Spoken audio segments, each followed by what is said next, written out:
Hello! Welcome back to the lands of Aecathan. No professionals, no fancy tech, just a group of women playing an all-original game of Dungeons & Dragons. I'm Jeff, and did you know that the Mortal Kombat theme is actually based on an old Scandinavian church song? Yeah, it's a Finnish hymn. Wow. Wow. That's yeah. All right. I like that one. Thank you. I like that one. Thank you. I like that one because we actually listen to that song quite a bit. That's our pump up for therapy song that we play Mike before we start therapy. Oh, It's a good all right. song. Yeah, it Wakes is. him up. Yeah. Yep. All right. So, let me catch you up on what happened last week. Three of the four, being Aribell, Tasha, and Zorith, were at Aribell's house and realized that they still had 4 bodies in their portable hole. So they contacted V.S. of X, who sent people around to collect them, then decided they would hang on to Zagran's body, but set the guards loose to Viessa, who seemed very happy to get these bodies. Flesh golem. Yes. Turns out her wizard is in the process of constructing a flesh golem, so they needed parts.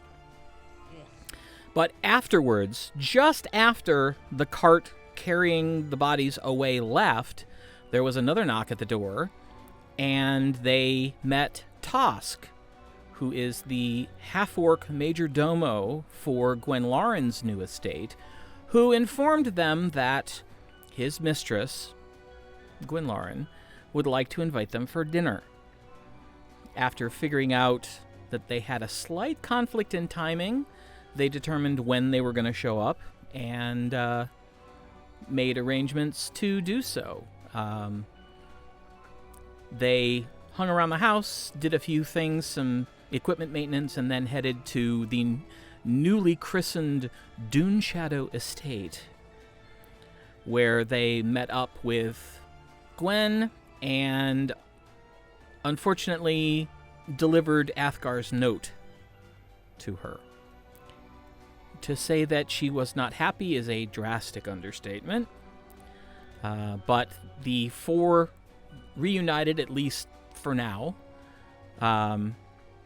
had a lovely dinner, and then set off for their congratulations party at the Shouting Pirate. There, the idea was created to go fetch Aloric and Wiggy from Thunder's Edge and bring them back. Not calling ahead, they ended up being held in the teleportation chamber until Arelakis could confirm that they were okay, and then he decided that he would come too.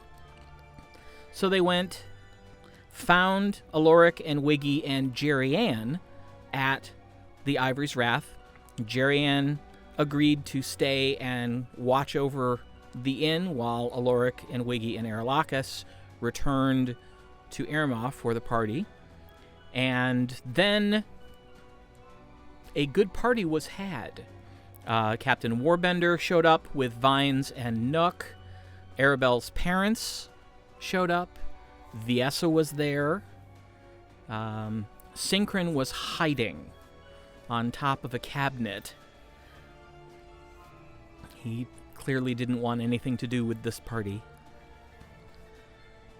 But then they spent the evening drinking and having fun, at least until Viessa decided it was time to chat with Wiggy. And they disappeared into the tunnels, and when they returned, Wiggy was ashen and shaking. But Arelakis got them home. Arabelle's parents seemed to have a good time, although it was a little awkward for a lot of people. Lady Thebes meeting Viessa, including Lord Thebes, because he has some idea who she is. Lady Thebes has no idea who she is. But they departed, the military contingent departed, and after thanking Jojo profusely and Zorith sending eye daggers at Viessa for scaring Wiggy so badly, the four departed the Shouting Parrot and returned to Duneshadow Estates to bed down for the night with their plan of running some land-hopping errands the following day. And so we start the next morning.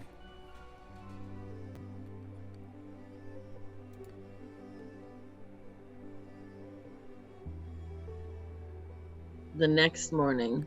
Woohoo! Did we stay in the...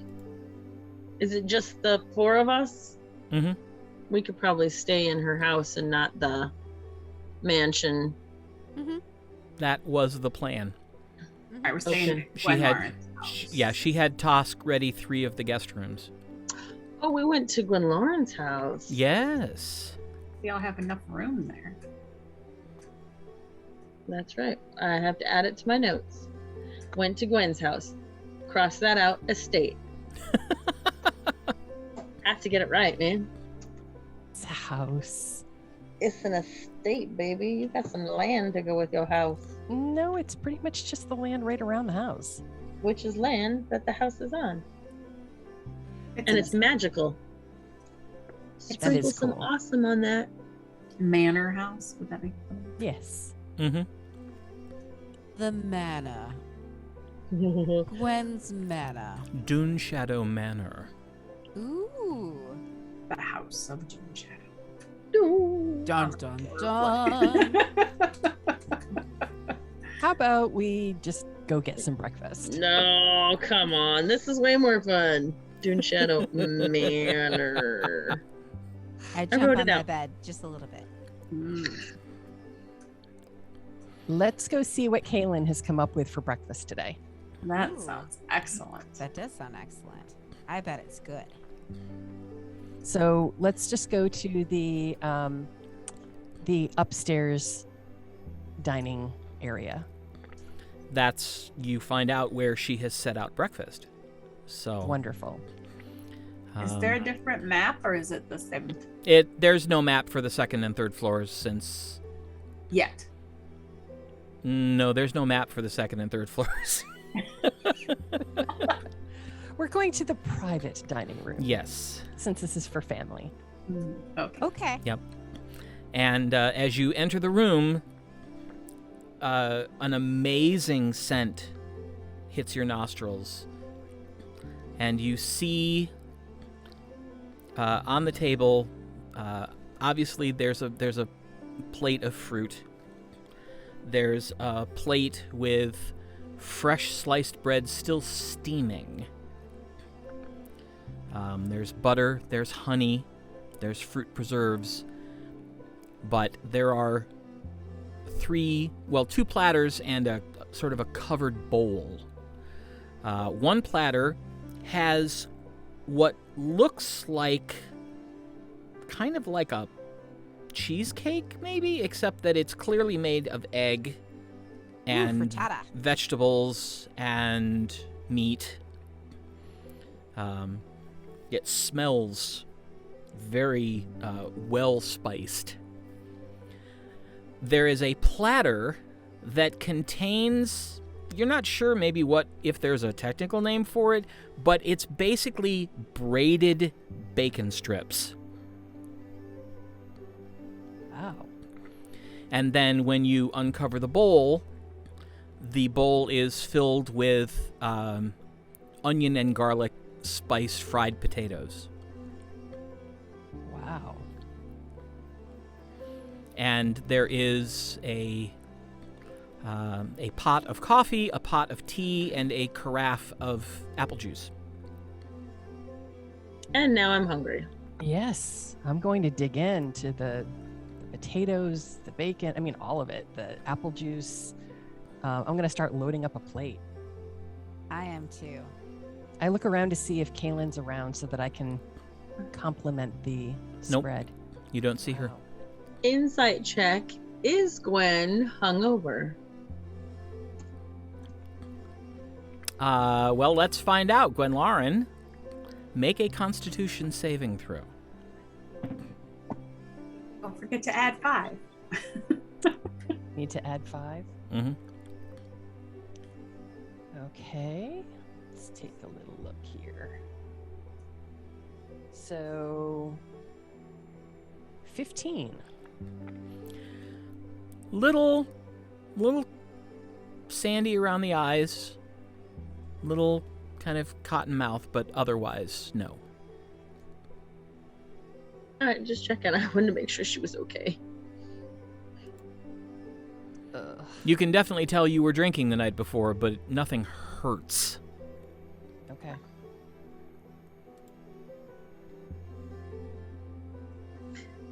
I eat happily, I munch away merrily, and tell Gwen, thank you. Oh, this is Kaylin's doing. She's amazing. Thank you for your hospitality. Well, you know, my house is your house. This is our house. Tasha, Yes. while you are eating, you hear a voice in your head. What kind of voice? Hello, Tasha. This is Master Wranro from the Sanctum. Athgarr left something for you all. So if you can, please come and fetch it.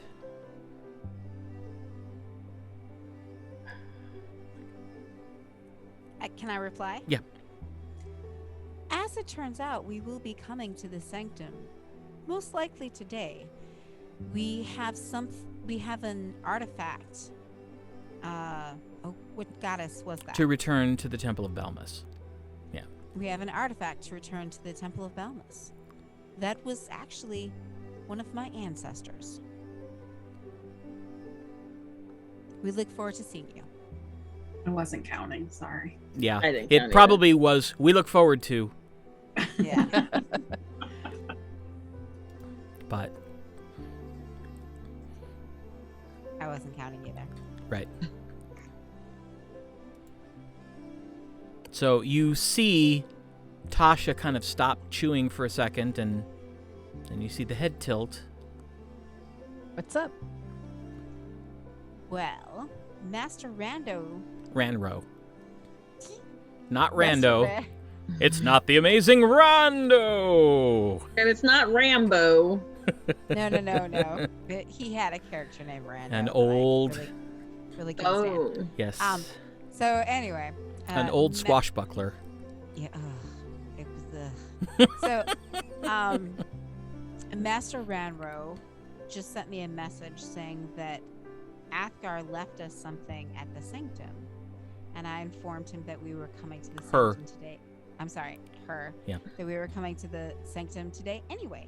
So, I guess we'll find out what it is.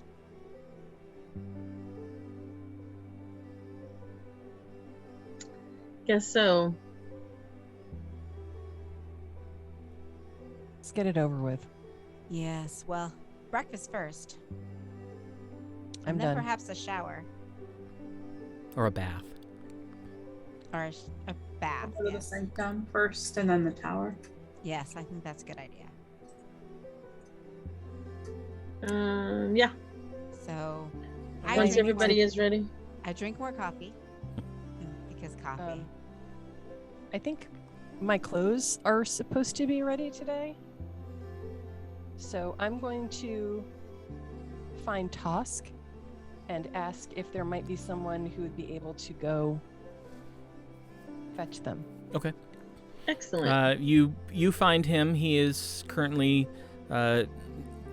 tidying the large dining room on the first floor.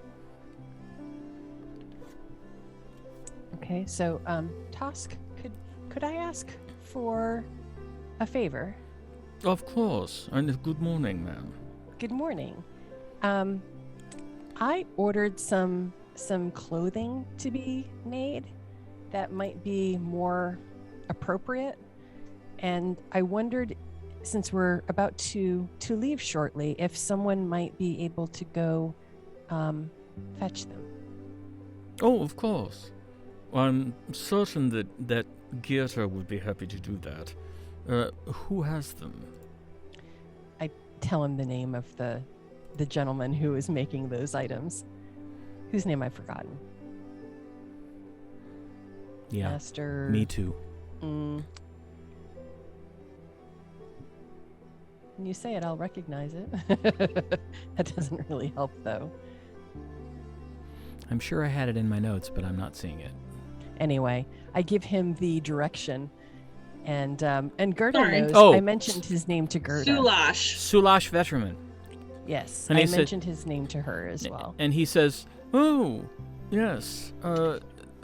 Master Vetraman is a friend of Geerta's, so I'm certain she will have no qualms about going to see him this morning. I shall pass that along. Thank you. And we probably won't be back for lunch, but I'm hoping that we'll be back for dinner. Very well. I shall make certain that Kaelin is informed. Thank you. I appreciate it. I'm going to go get ready to go. If Gerda could bring the items to me, then I would be able to possibly wear them. Ah, very well. I shall send her now. Thank you. So I go up to the 3rd floor and draw a bath. okay. How many bathrooms are there? There is a master bathroom attached to the master suite, and there is a bathroom for each pair of guest rooms. And then there is a place on the 1st floor in the servants' quarters, but... Well, I draw myself a bath as well. All right. Get the Yeah, dust you off. find in all of the bathing chambers there are pots filled with hot water. And That's as you steamy. empty them out and sit them down, you hear the sound of running water. And if you peer in, you see they're refilling themselves. Oh, wow. That's awesome. Well, I quickly scrub and rinse Okay. and grab a towel, dry off, and go back out into the master bedroom. All right. And I let, I'll kind of yell toward Zori's room. Bathroom's free if you'd like to take a bath. I don't Hey. take near as long as I could. And I hustle my bustle and get in and quick spit shine and out. It's a, Fine. yeah, you know, we When you get into Here. the master bath, you see a bathtub that's the size of a small pond. oh wow. Yeah. Shine. I guess I don't need to. All right. I take a little longer than a regular spit shine, but I don't want to waste time, so it's a hurried. It's a hurried like look at all the things and like, wow, this is amazing. All right.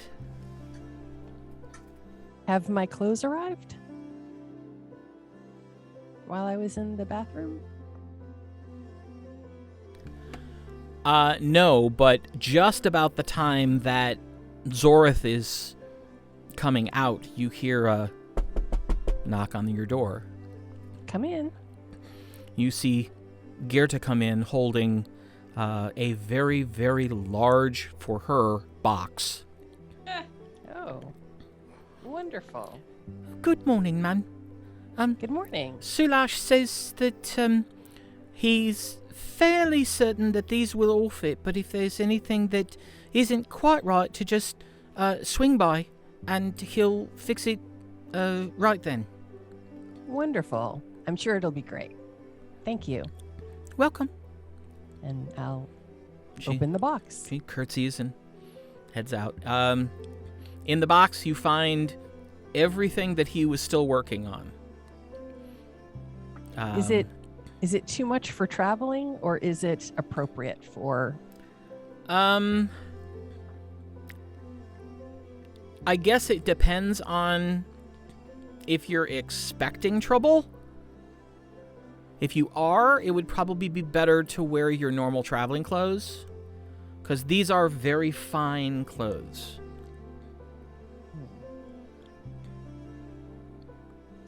You got the fancy. Them. I was gonna say you got that fancy split coat dress Right. thing. Mhm. That's fancy for fancy places, and then if you get in trouble, then you can be unfancy. But Okay, so that's what I'll do. I'll pack these, Okay. and then travel in my traveling clothes, and I'll ask my dear friend Zori to use a little prestidigitation on them, and then wear my new fancy robe thing. Okay. absolutely. I wear my normal uniform, not my dress uniform, Right.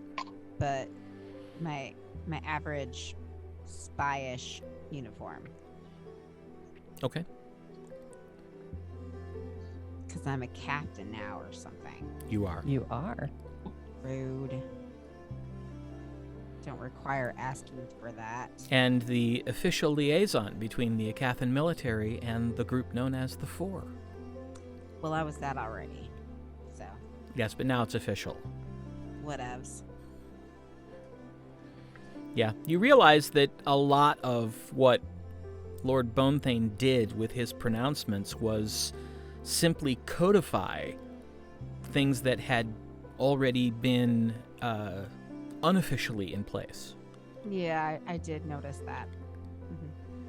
But At some point, go ahead. sorry. So at some point we should visit the Dawn so we can let your aunt know that I'm here to help her in any way I can. Yeah, Officially. we should probably stop by there if we have time today too. I think it's an overnight trip though. So, oh no, we can get there. We can circle back, right? Yeah. Well, you do know that My you- number of circles is smaller because Athgar's gone. So, I mean, our number of circles is smaller. Just saying. you do remember that probably the quickest way to Strafsoman's is to go north across the water from the Sanctum, from the island the Sanctum's on. Because Or teleport. it's literally right across. Yeah.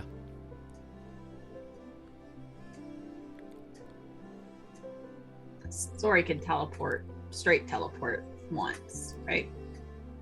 Yeah. Yes. Yes, I can.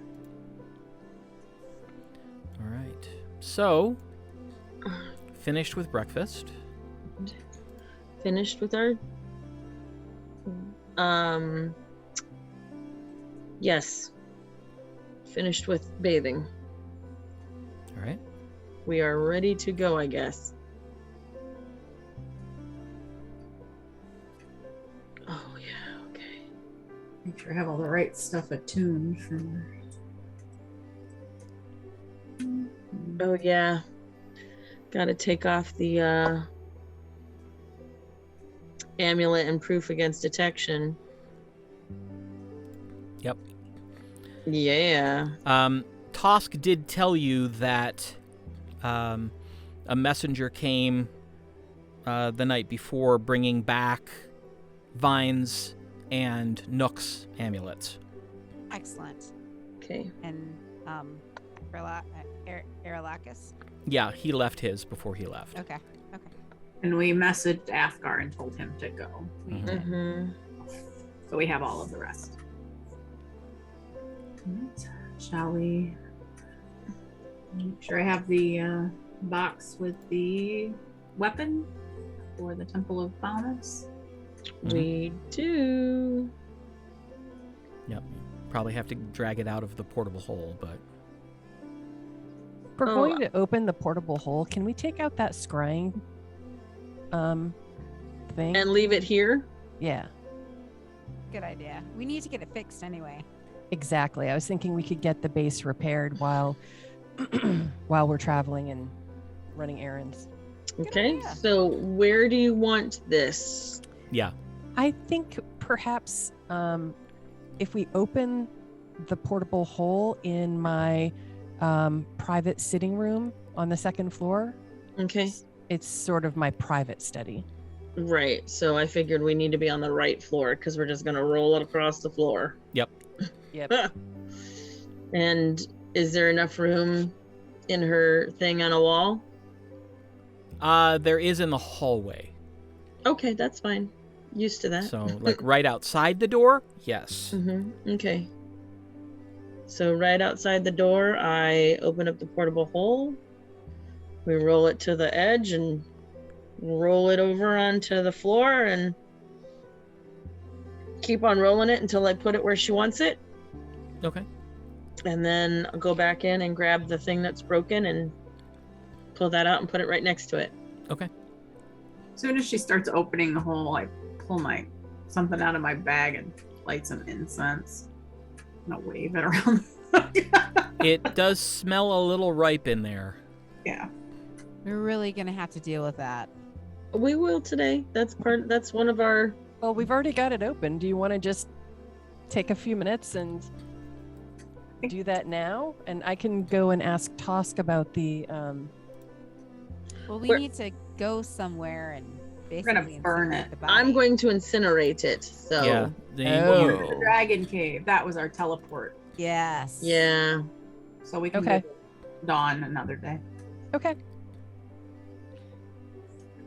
So I'll set up the scrying ball kind of over by the corner and put the pieces of the broken base with it. And then we can head downstairs. All right. All right. So on our way out, I stop by and say, I stop by Tosk and mention that I mentioned that there's another project if anyone has time, and I describe the base of the scrying ball and ask him if he knows of someone that would be skilled at carving a replacement or building a replacement. I shall examine the base, and I'm certain that we know someone who will be able to repair it. Wonderful. I think that I will leave this project in your capable hands. Very well. Thank you.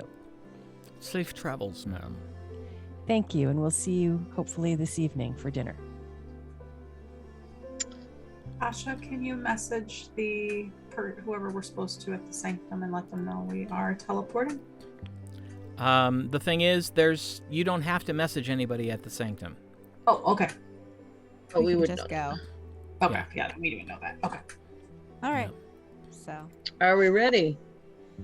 as ready as we'll ever be. I just draw out. Is there enough room in this hallway? Yeah. Yeah, I just draw out a circle on the floor and address it to the sanctum. All right.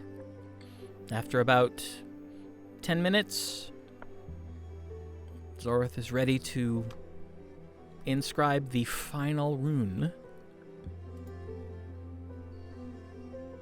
Yep. All right, let's go. And I finish the thing and I have everybody jump on in. Okay. Sounds good.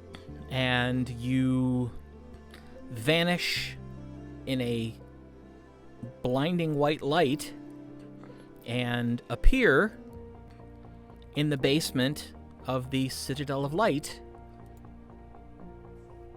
in the Faelefiri Sanctum.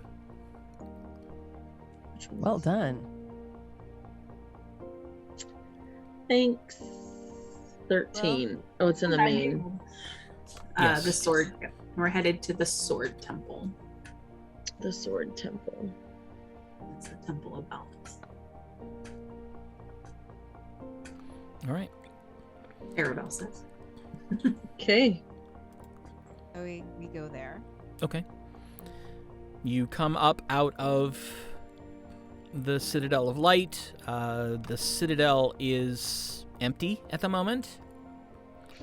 You emerge out onto the grounds, and it is, once again, you are in a pleasant, temperate area.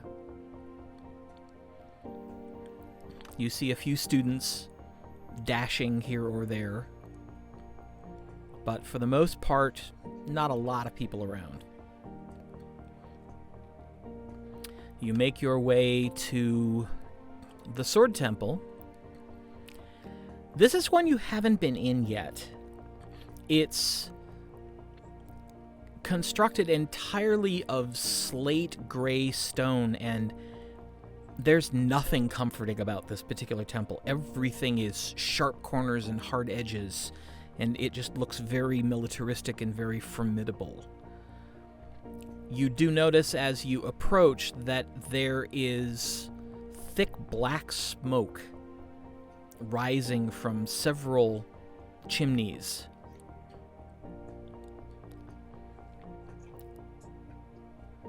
Jeff, But- do I...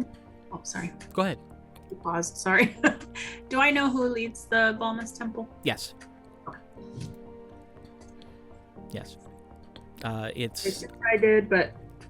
So I found it in the book, but I didn't want to assume I presumed I did, but wanted to confirm. Yes. Yes. You haven't had a lot of interactions with this particular temple and the people that run it, but you do know who they are. So you see there is an entryway, and there are two individuals dressed in full plate armor, holding halberds. They have full visored helmets, so you can't see who's inside the armor. Is Sir Raphael available?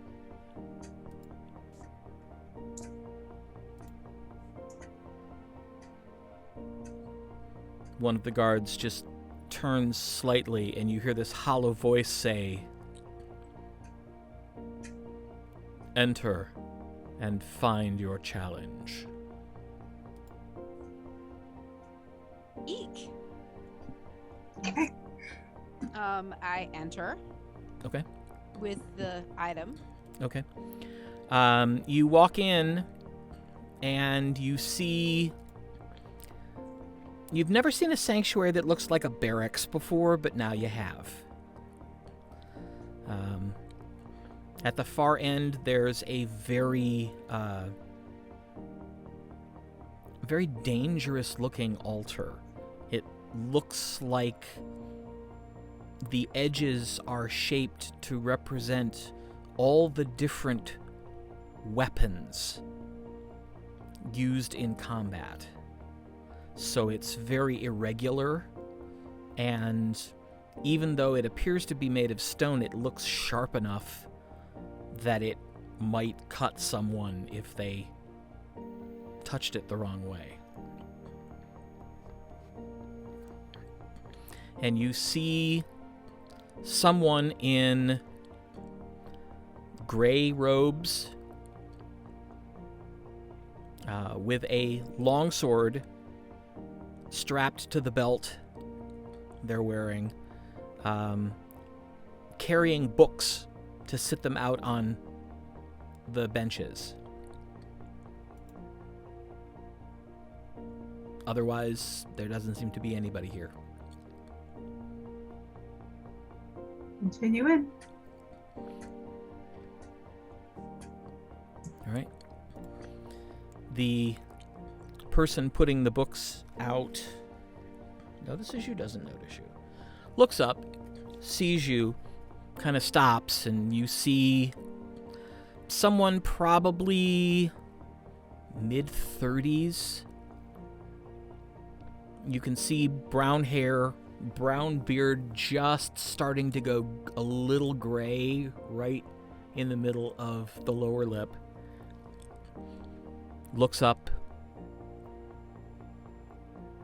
Services don't start for another half hour or so, but you're welcome to wait. We're actually looking for Sir Vatio. Hmm. We have an item to return. I don't think he's here.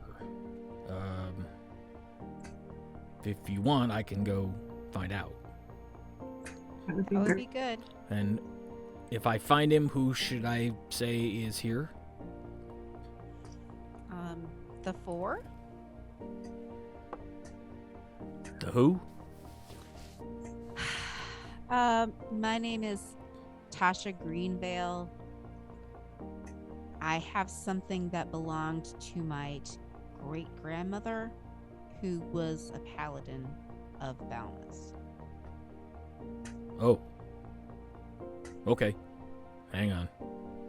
He sits the remaining books down and turns and walks over to the side, opens the door, and walks in, closing the door behind him.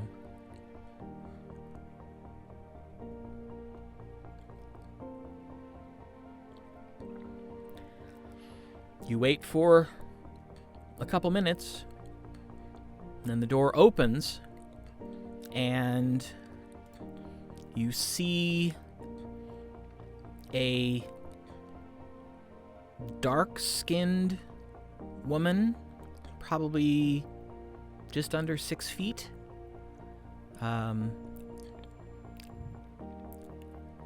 She's wearing robes that are open, the hood back, which allows you to see the rather battle-worn looking leather armor she's wearing, but also allows you to see the golden mohawk that her hair is styled into. Nice. And Aribell, you recognize this woman. This is Rishtarda, who is the high priestess of the temple. High Priestess, thank you for seeing us. She walks out and says, "Well, when they told me the 4 were here, I thought perhaps I should come in person."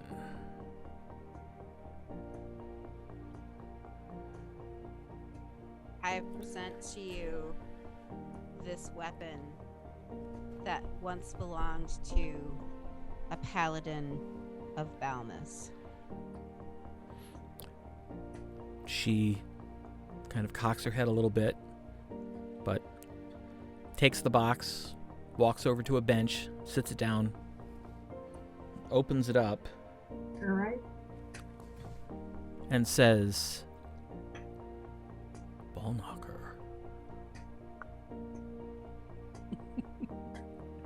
Yes. We didn't really know what happened to this. Well, as it turns out, it's been sitting in Strafsoman's end for a long time. Oh, how horrible. It definitely shouldn't have been there. No kidding. It was my It was your great-great-aunt's. It was my great-great-aunt's. Because it was your great-aunt's mother. Well, oh, no, wait.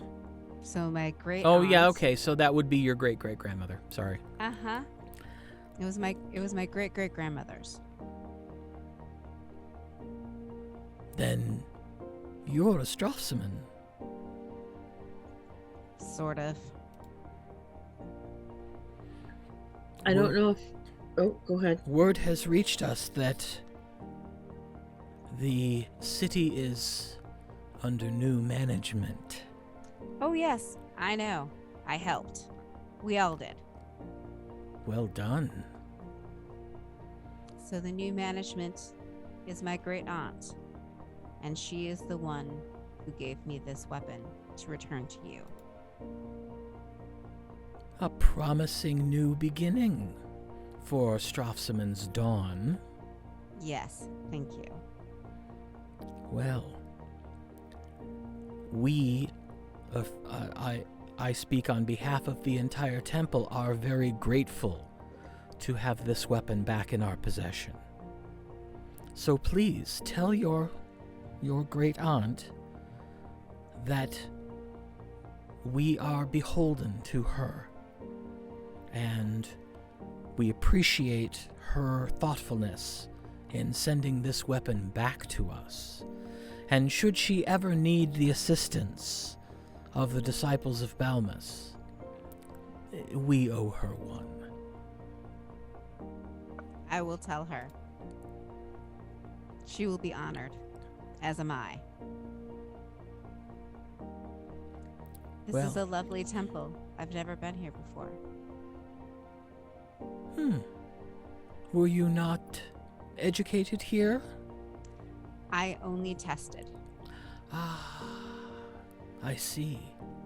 Well, then you wouldn't have had cause to come in. But yes, we like it. It suits us and suits our lifestyle. But know that we are also grateful to you for bringing the weapon back to us. And should you at some future point be looking for a new weapon, we would be pleased to help you find it. Thank you. Aribell can tell you, she knows this, the smoke coming out of all of the chimneys, the basement of the temple is one large forge. They make weapons. Ow. And they sell what they don't need to raise money for the church. Nice. What kind of weapons do you make here? Anything that can be used to further the causes of right and justice. Do you enchant them here as well? We do not, but every weapon we make is suitable for enchanting.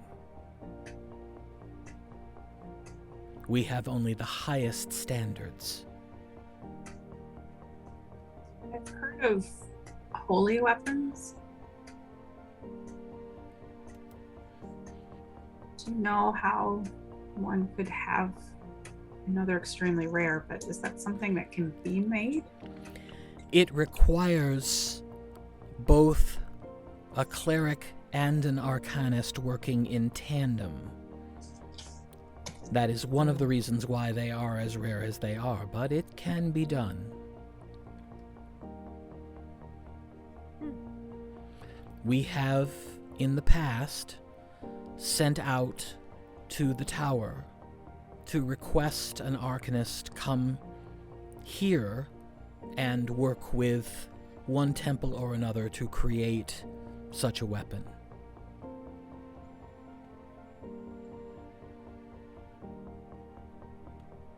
I'm guessing I don't want to know the cost of such a thing. If the would-be wielder is deemed worthy, the temple pays the cost. Wow. Aribell, go for it. And I mean, prove my worth then. how does one go about establishing one's worth? It varies from temple to temple. For Balmus, you must perform a service of great might, something noble something that requires at least some level of sacrifice. Not to the point of death, obviously, but some form of sacrifice and a suitable challenge must be found to demonstrate the worth of the petitioner. I'll ask Ser Erelo what Torora will require.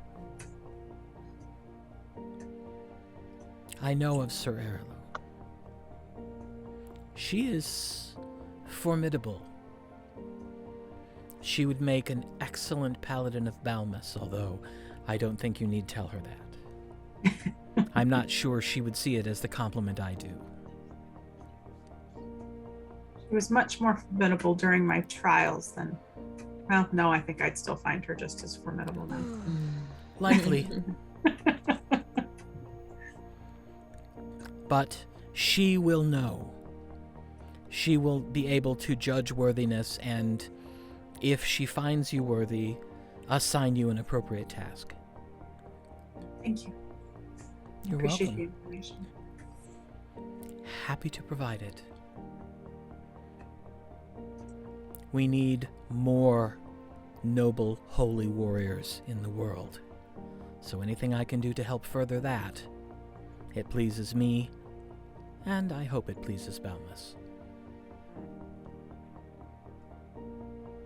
I'll do my best. Very well. Well, we will secure this in the vaults, and I thank you once again, and please pass my thanks. What is your great aunt's name? Leena. Lady Leena, please pass along our gratitude to her as well when next you speak. I will. Thank you. And we go. All right. As you walk out, you realize you didn't notice it so much when you walked in, but when you walk out, you realize that all of a sudden you're not smelling smoke. Okay. It seems that the smoke from the forges don't all go out the chimneys. Some of it does filter up into the temple proper.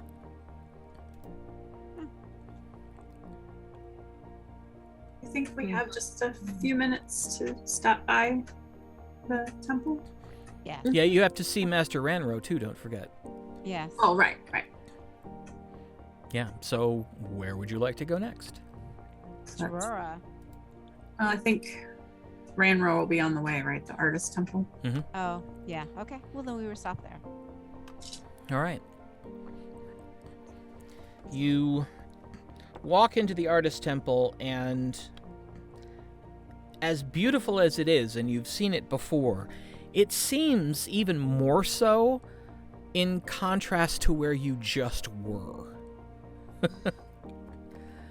And you see a novice working on cleaning the entryway. She looks up, takes one look at the four of you, and just her eyes get really wide, and she spins and runs off. Is it something we said? I think she was looking for us. And you see her return, followed by Master Wranro. Master Wranro, good to see you. Tasha, it's good to see you too. And all of you. Why don't we step into my office? All right. So she leads you down the hall, around a corner, down another hall, around another corner, and then leads you into a room that is basically wall-to-wall shelves. What's on the shelves, some of it's scrolls, some of it's books, some of it's instruments.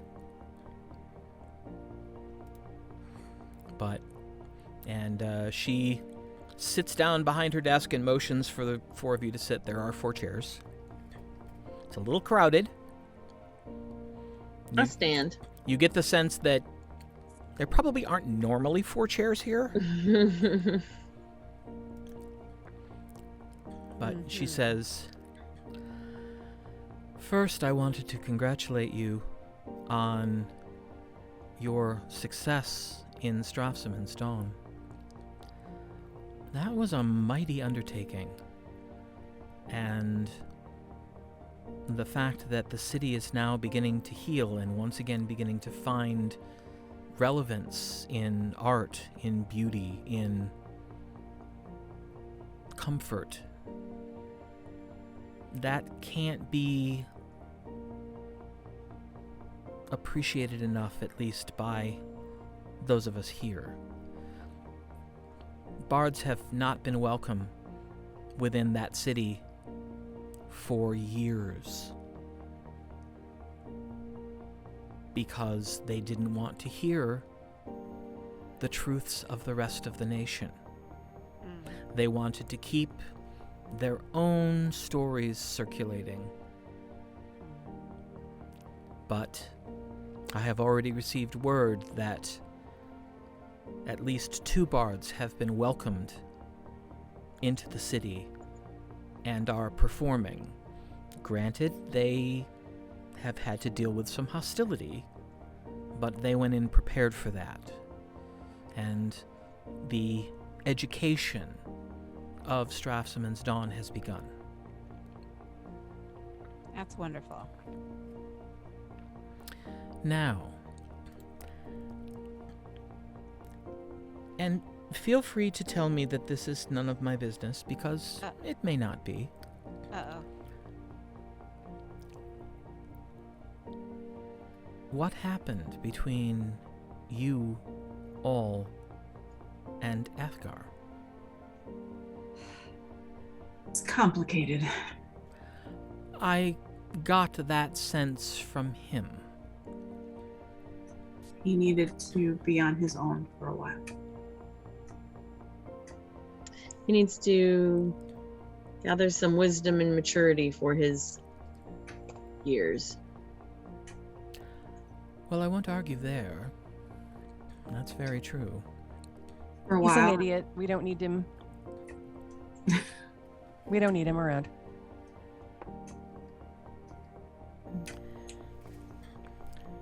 You see Master Wranro look right at Gwenlauren and just kind of her eyes narrowed ever so slightly. And she just goes, "Oh, I see. And I nod. Both of you." Oh, What? our paths converged for a while, but now Athgarr needs to be on his own, and we need to follow what's next for the 4, and I'm sure we will see him again. I believe I understand now. But he did leave this, and she reaches into she reaches down, and you hear her mumble something, and you hear a sharp click, and she opens a drawer and pulls out something wrapped in cloth and lays it on the table. I open it. It's his amulet. Okay. She says, That's what I thought. "I am curious, why did he need to leave this one, but then borrow one from the temple?" Well, because the one that he left, Because he's going to be borrowed immature.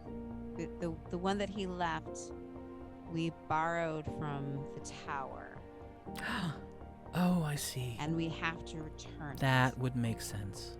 And now he would like to protect himself from us. So, Well, as in is... his immaturity, he can do what he would like. It is up to him to follow his path now, and we have to trust that he will learn the things that he needs to learn, and that he will find the right path for himself. I also wanted to make it a little harder for his father to find him as well. Yes.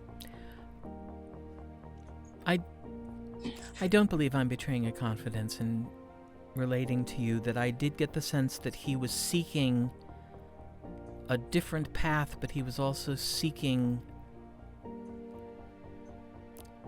reassurances that there would be no interference.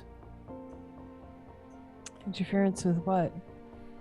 Whatever path he chose.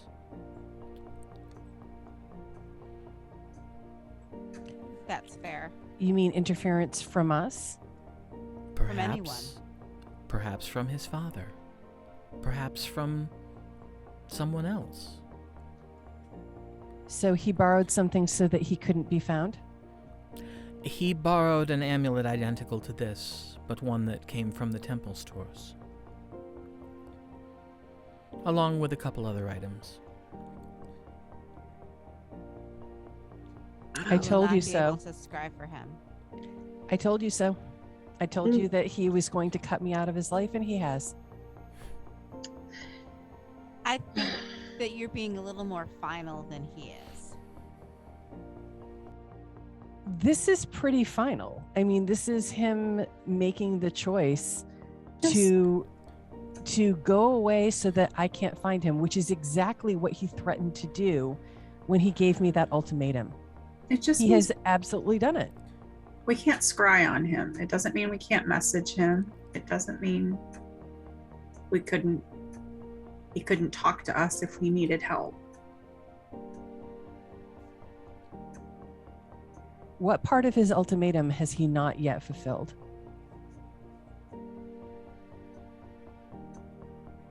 Exactly. We can't talk about this. It's just fruitless. All right. I just.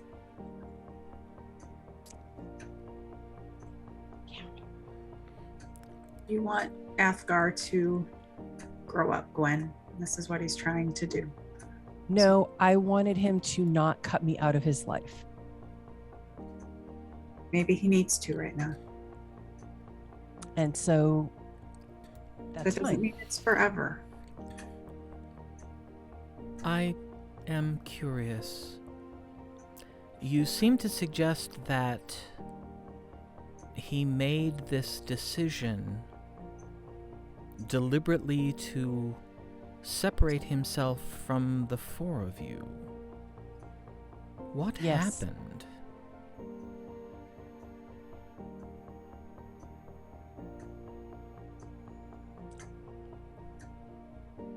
He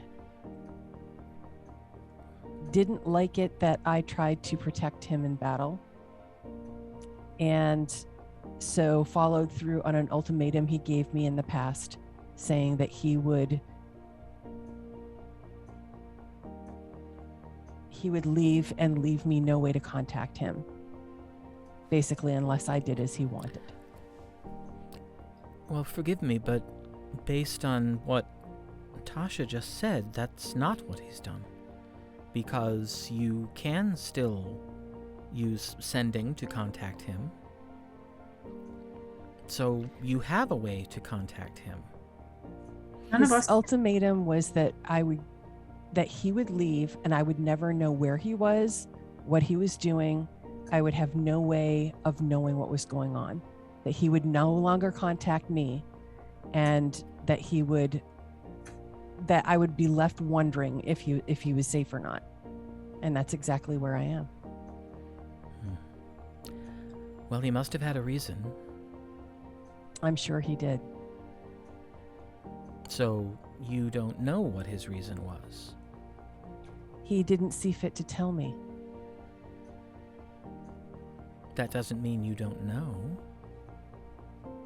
It does mean I don't know. I think you're selling yourself short, young lady. You're I a have member no of idea the what you're you're a talking member about. of the four.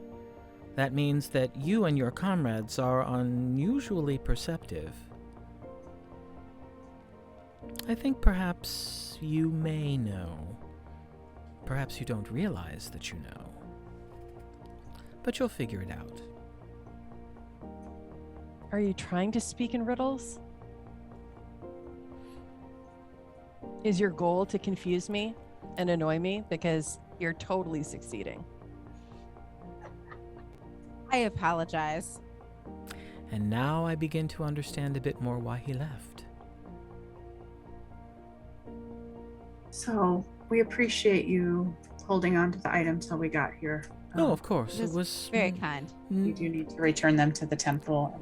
We had asked him, sent him a message asking him to make sure it got back. So obviously he's hearing us, even if he chose not to reply to us directly. When did you send this message? Yesterday.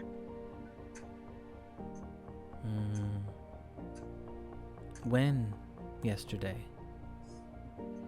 Early in the morning. Early in the day? I'm not sure. Whenever. Tasha, they Tasha would sent it. remember exactly when it was. Yeah, so Yeah. it was early in the day. When did he leave this with you? 2 nights hence. Perfect. So, I thought it very I thought it very likely that he would remember to either return it himself or leave it somewhere where we would be able to get it. he, for all his issues, he is responsible.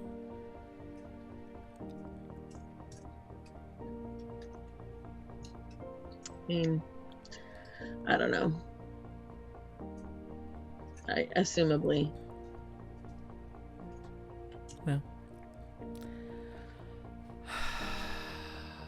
Dressfiend willing, he will find his path. And who knows? That path may lead back to you, or it may not. I believe that it will ultimately lead back to us, but he needs the time to do what he needs to do, and we have to trust him to do that.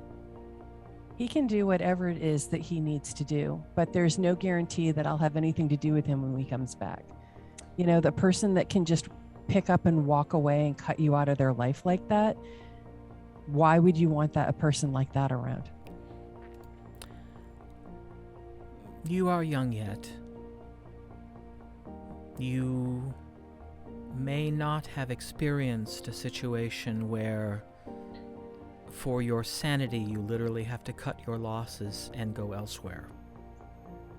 I believe this is what Athgarr is doing. He clearly was conflicted when we spoke, but attempting to be resolute.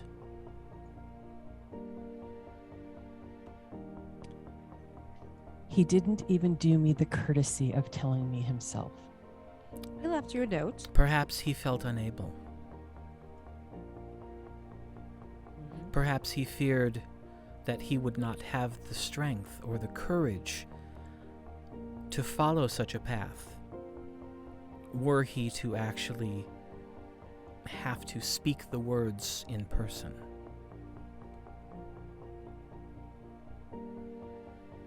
It's not a new story.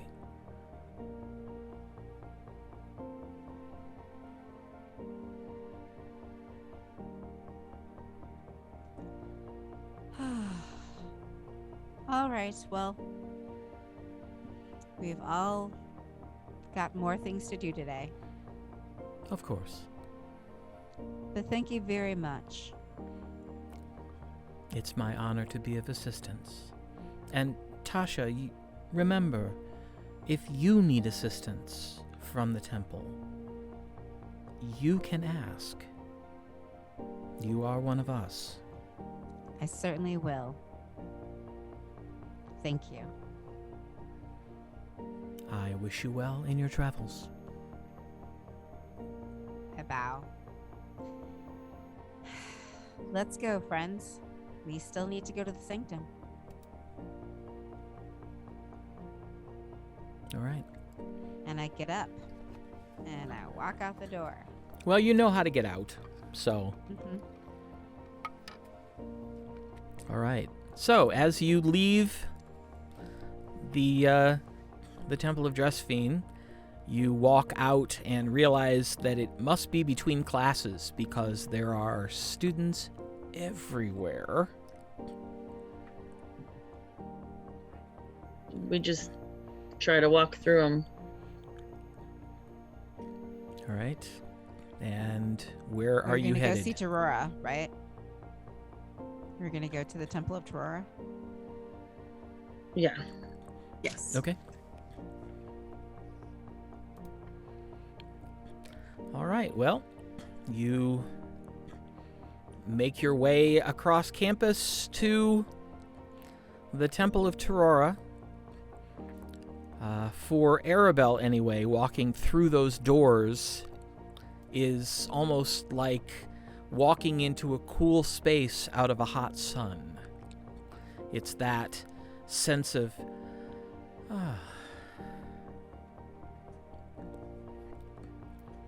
Entering. and you see that there are several novices wearing the different sashes that represent their class in school. So cute. One of them, young woman, looks up and says, "Oh, hello. Can I help you with something?" I was wondering if Ser Erelo happens to be in residence at the moment. "I think so. He gave the benediction this morning. So, do you know where his office is?" Her? Her, yeah, sorry. That's okay. Yes, I do. Well, you can just go and check. Thank you. I head that way. All right. As you make your way toward Ser Erelo's office, you hear her voice ringing out in a very strident way, and as you get a little closer, it's not difficult to tell that she's dressing someone down who did something wrong. Ooh. I'll just stand in the hall for a minute and wait. All right. You appear to have arrived toward the end because there is a familiar cadence that you hear that signifies her being done. And then you hear her say, "Well, why are you still sitting there? Go and sin no more, or else." And you see a novice come out, head bowed, just face red, rushing down the hall, doesn't even notice you standing there. Give her like 30 seconds before I knock on the door. Okay. You see she's sitting at her desk and she's scribbling on something. She hears the knock and looks up. Aribell. Well, what a nice surprise. Please come in. Sorry if this is a bad time. No, just dealing with a discipline problem. I'm sure that should take care of it, I would hope. I would hope so. I hate having to do that. It breaks my heart to see them look so dejected, but firm hand. You are quite intimidating. Thank you. I've worked quite hard to become so. Ah, your companions are here as well. Please, come in, come in. Thank Well, you. I had a question to ask, but it's an oddly self-serving question, which I'm not generally comfortable with. Well, by all means, then you should absolutely ask it.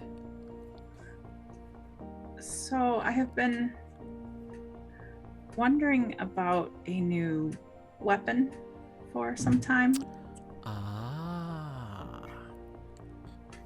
So you've reached that point. A little late, but you're there. So good.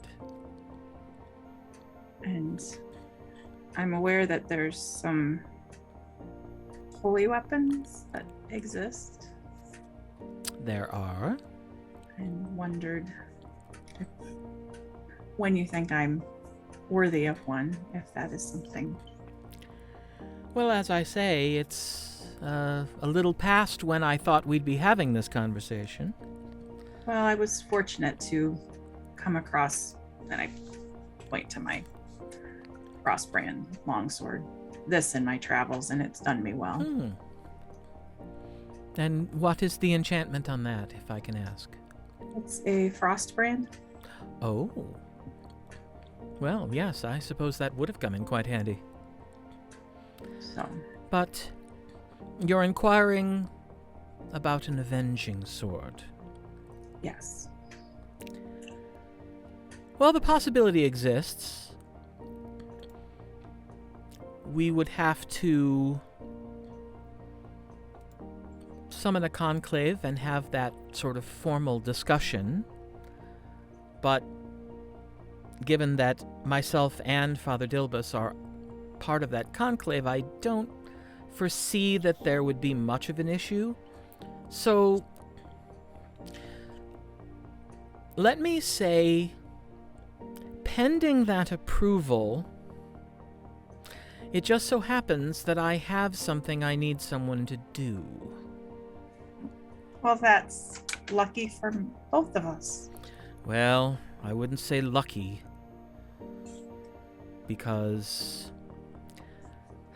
I was about to go to the Temple of Balmus and see if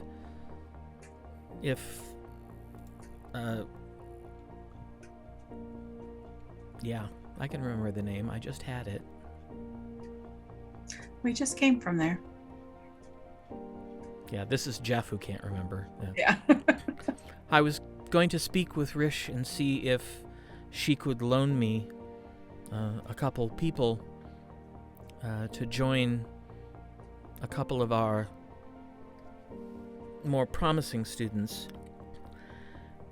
We've lost contact with the Watchpost on the North Shore. We had just sent relief for those who had been stationed there. We have heard neither from them nor the folks we sent. And it's been long enough to be worrisome. But since you're here, Of course.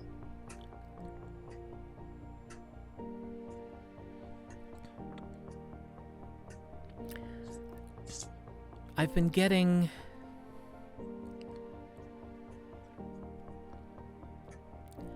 just the faintest feeling of something terribly wrong.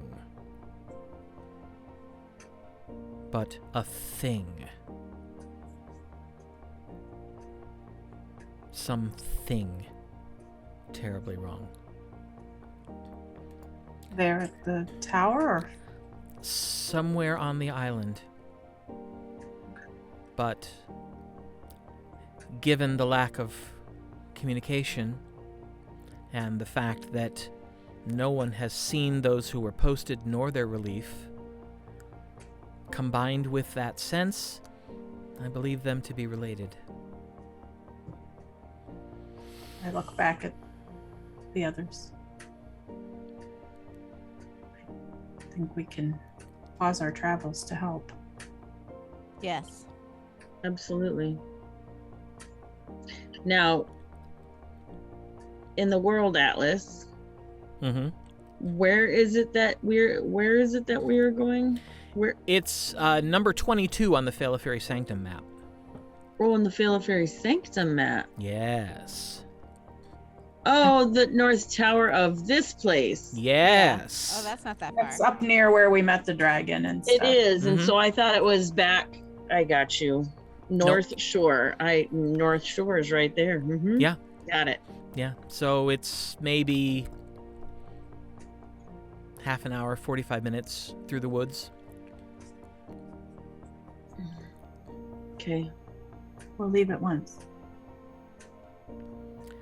Excellent. Well, may the blessings of Torora be with you all, and I hope that we find this is simply a communication problem and not something worse. We'll be in contact as soon as we can. Very well.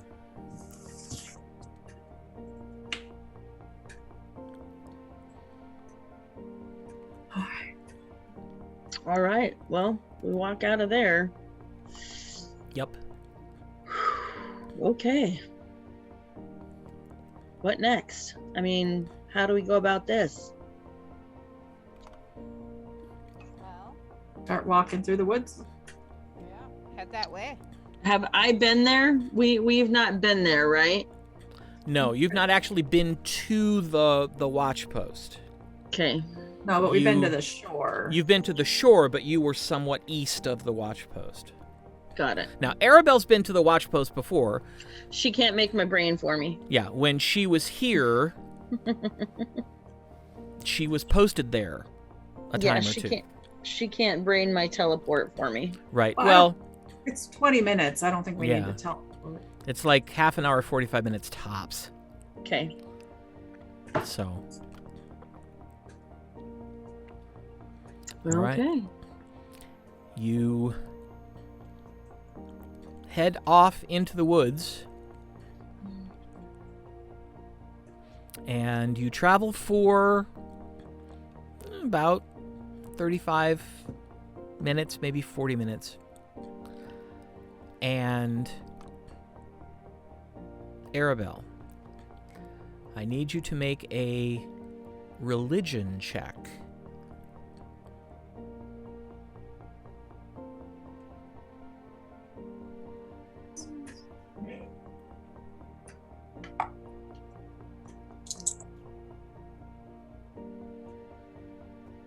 A 22. As you are walking through the woods, you are suddenly feeling what Ser Erelo described.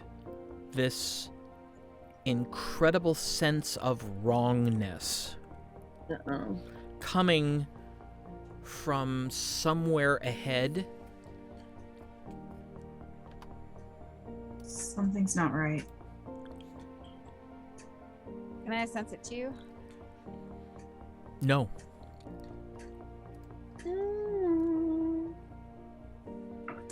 Something is very not right. I have out my crossbow. All right. I pull my sword. And we go to the map. Okay.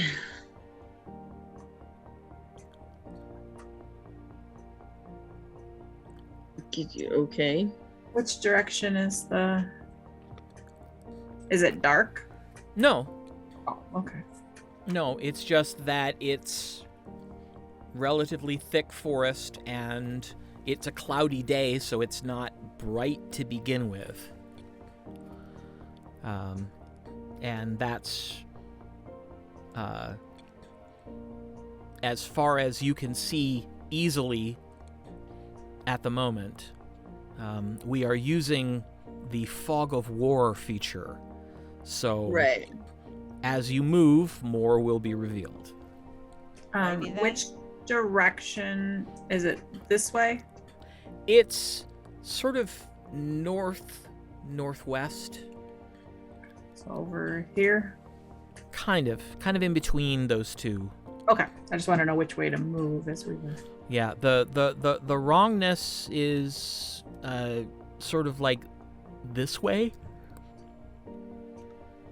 Do I sense anything with my primeval awareness? What does that allow you to sense?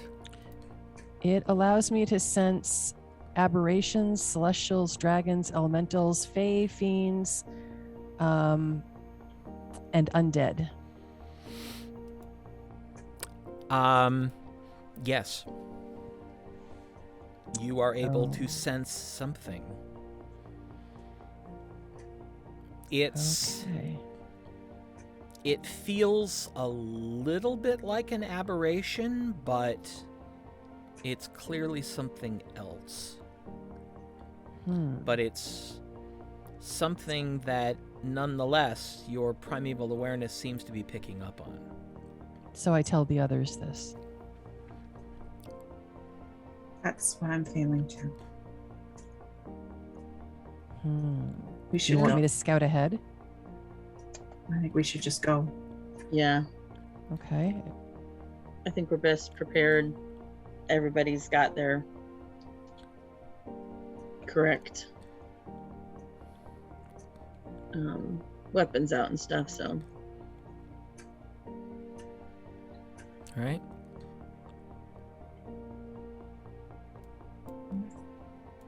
So, what do we move? 30? Mm-hmm.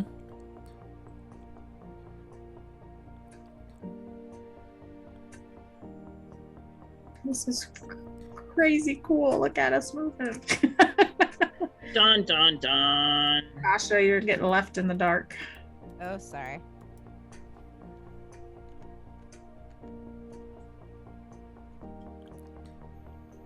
I need to move my screen. There we go. Nothing yet. Who knows if I'm going the right direction?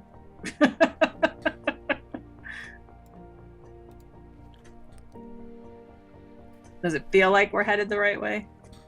Is their tinglies getting worse? Aribell's is, yes. But not mine? Well, you don't really get a sense of direction. You Right. just sense that there's something within your range. Okay, there's the All right. shore. Hold up. Hold up, wait a minute. Sorry.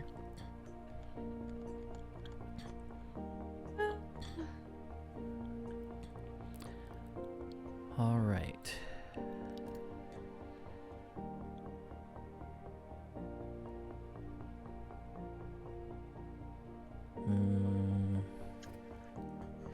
All right. Let's see. Aribell Yes. and Gwen, the two of you make a perception check.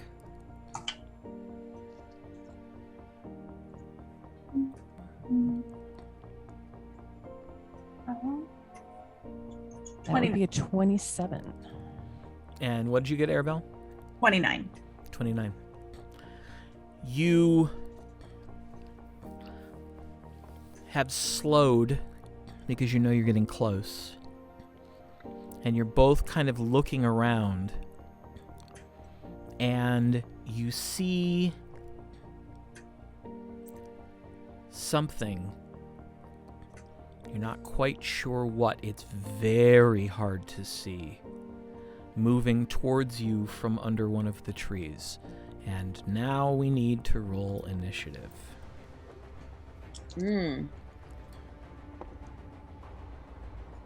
Peaches and cream.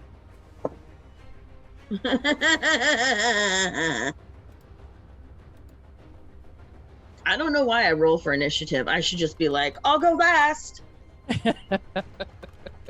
It's okay, you guys. I got it. I'll just go last. Oh. Sorry. It's okay. It would be better if cleric goes last, but not a paladin. So I'll just come up behind and it'll be fine. All right. Gwen. 30. Aribell. 18. Tasha. 23. And Zorith. 7. 7. Yeah. Okay. So exciting. Honestly, every time I roll an ish, I should know better. But I'm not gonna lie, I'm fine to get low inish rolls if I'm gonna keep getting decent, not the best, but decent other rolls. I'll be okay. All right. So, Gwen, you're first. As usual. Okay, I can't see anything. It's off to the northwest. You can just barely make it out. All right, Tasha, don't move. It's not your turn. Trying to catch up. All right. Okay, I can see it now. Yep. All right. I am going to go ahead and cast Hunter's Mark Okay. and Conjure Barrage.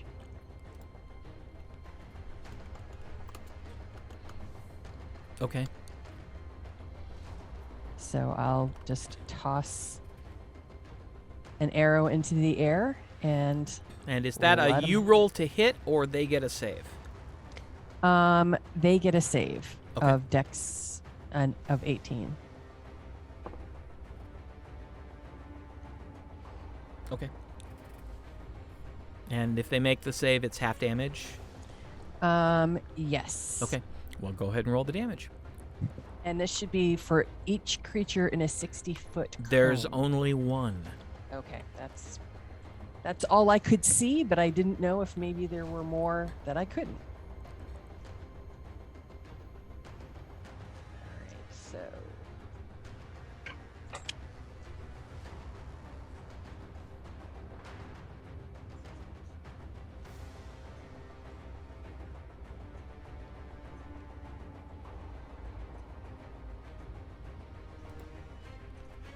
all right.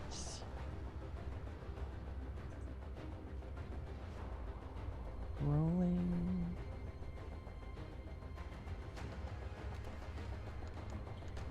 All right. Well, let's see. That is 14. Let's see, 14. Yeah. Points of damage. All right. I had hoped for better rolls. One Mm, of them was good. One of them was bad. One of them was eh. All right.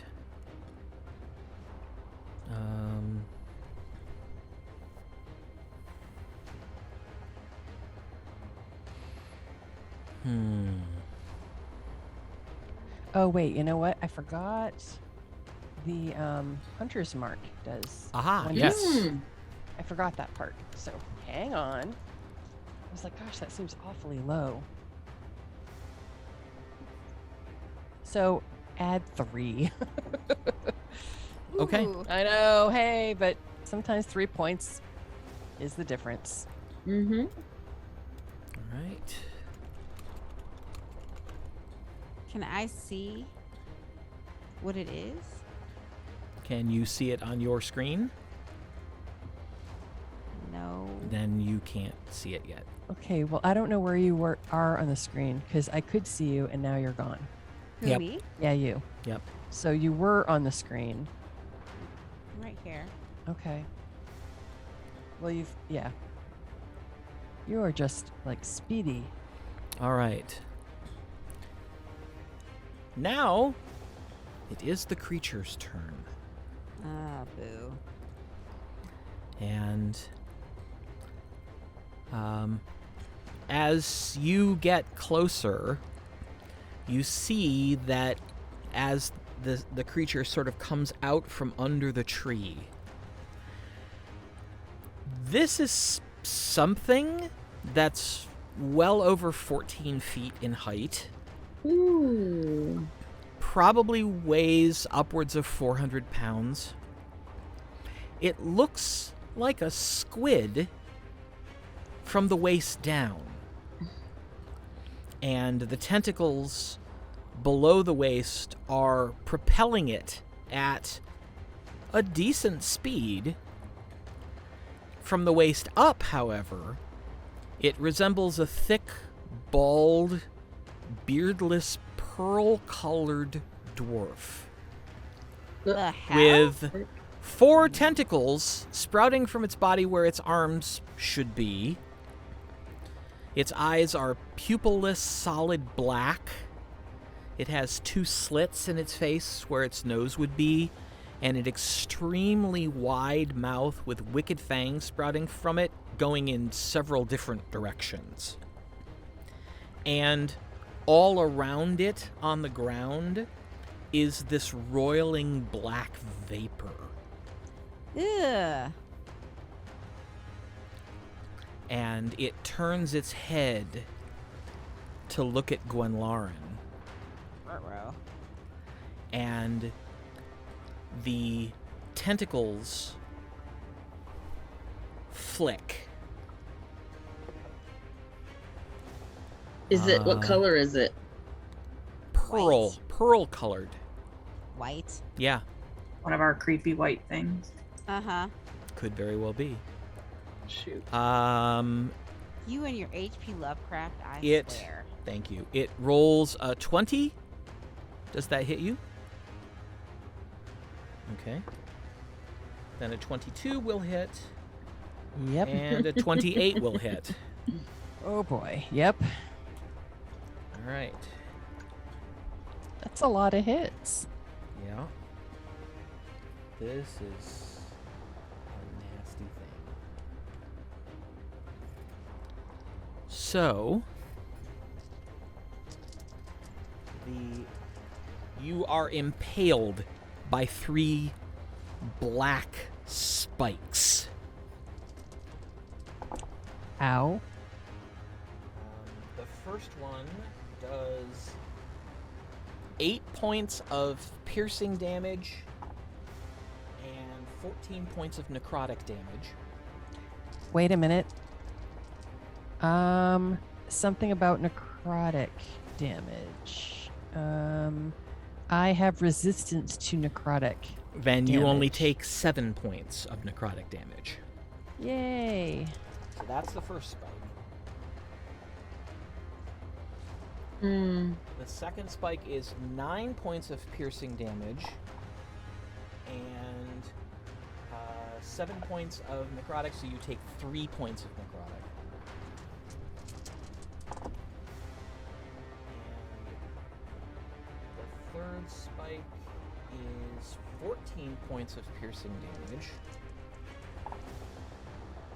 and 11 points of necrotic, so you take 5 points of necrotic damage. Ow. Tasha, Yes. it's your turn. I cast Chain Lightning at this mother. Who run this mother? Girls. Oh, sorry. All right. That was what I was thinking. And your spell is countered. Ah, son of a. Alright, fine. I do nothing. Aribell. All right, I'm going in. But still near the tree, is that? Yeah. Okay. Yeah. I can see it tiny on the Zoom map, but not on mine. So. Yeah, maybe I can. I think if I move, right, because I'm gonna move in. So. Okay. All right. Let's see if I can hit it.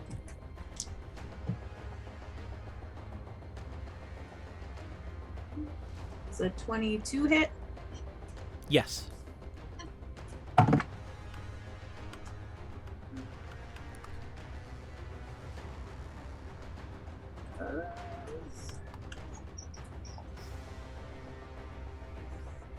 And I use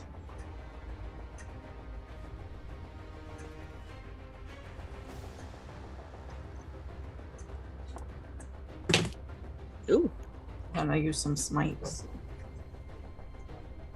some smitey smitersons. Some smites. And it's not an undead or fiend? No. Okay. Just checking. And it was one of the things on her list.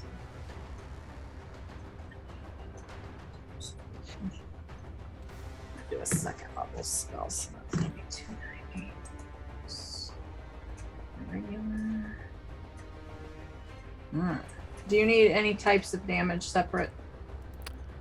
It's a combo. Flashing, cold, and radiant. Yes. Give me the cold separate, please.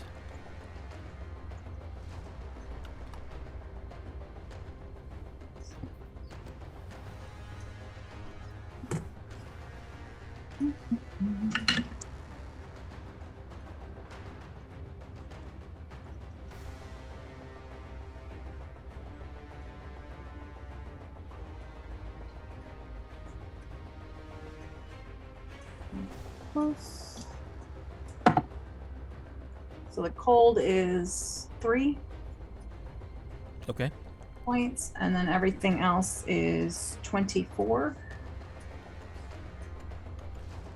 Okay. And I'd like to hit with a second attack. Okay. As you swing that first attack, when your sword comes in contact with the creature's body, there's a pulse of dark energy that runs up the sword blade into you and does 11 points of necrotic damage.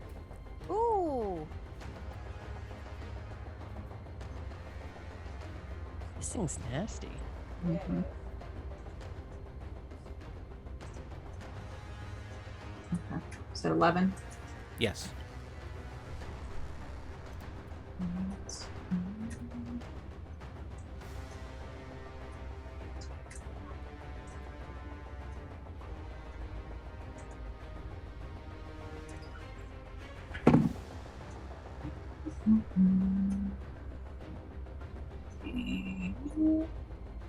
725 to hit.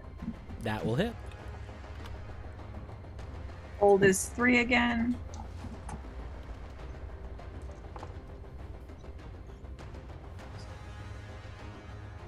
Oh, shoot.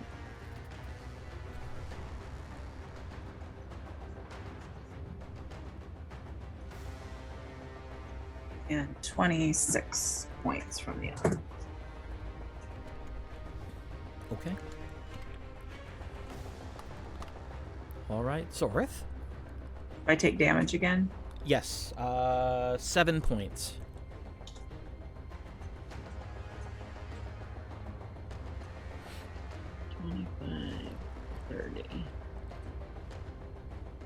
Oh, I'm gonna be that close to it.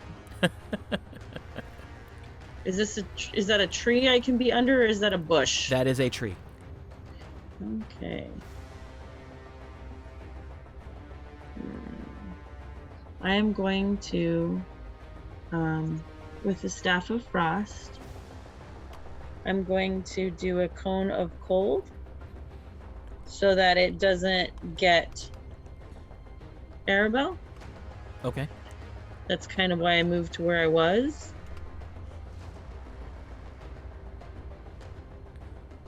They have to make a Constitution saving throw. Okay. And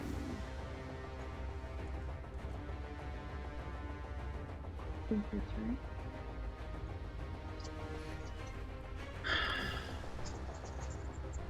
right. Yes. What do I need to tell you now? Damage. I need to roll.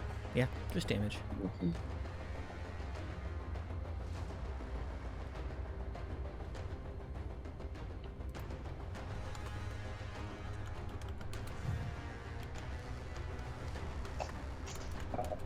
Ooh.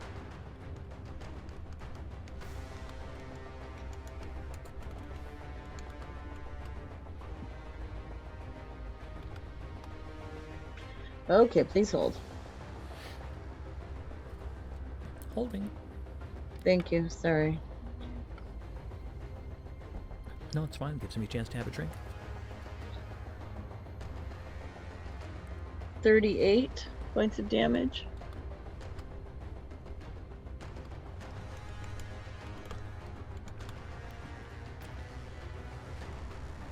The cold springs out from the staff. It frosts the tree clearly. The cold energy strikes the creature, and you see it shudder a little bit, and then you see it sort of stand up a little bit taller, and you see the slashes Aribell put in it close. Ow. God bless America, and I yell that out. Wow. I yell that out. Cold. You yell out, God bless America? Dress fiends loot. That's what I have to say. Dress fiends loot. I am so sorry. I yell out, cold heals it. No. I'm so sorry. And then I cast something again. So you spend 2 sorcerer points. 2 sorcerer points. And then what did she do? She just hit it? She just hit it. I am going to cast. Well, why not? I'm gonna cast Burning Hands. Okay.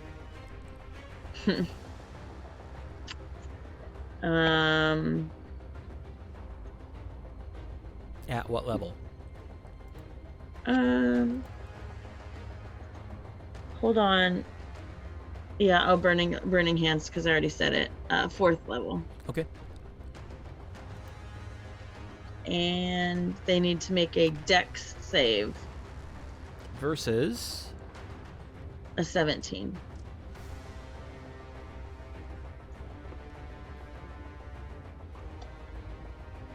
Okay. Roll your damage.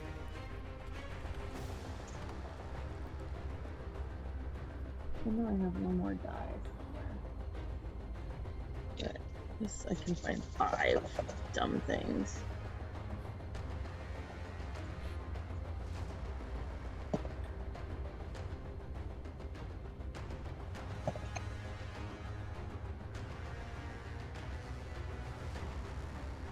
Twenty-nine points of damage.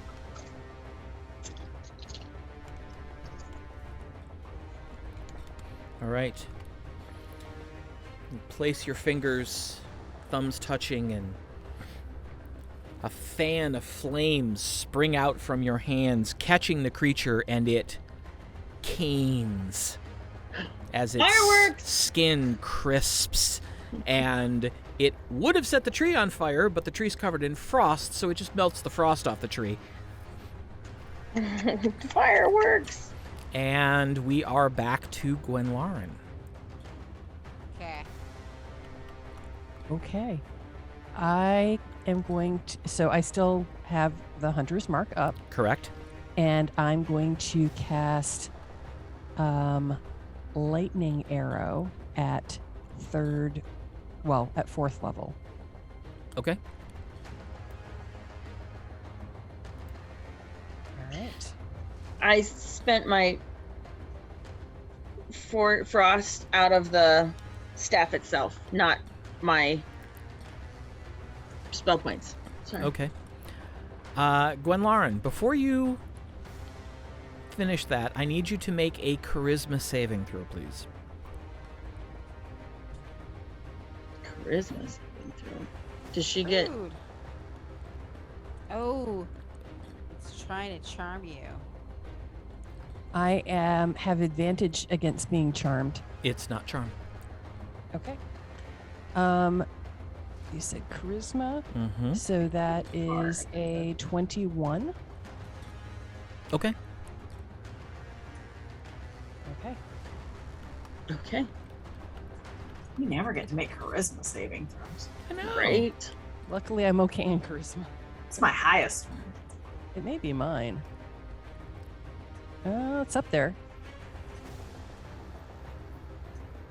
Alright. I want to roll one. Hit me with it. Hit I me with need more of these dice. Hit me! Hit me!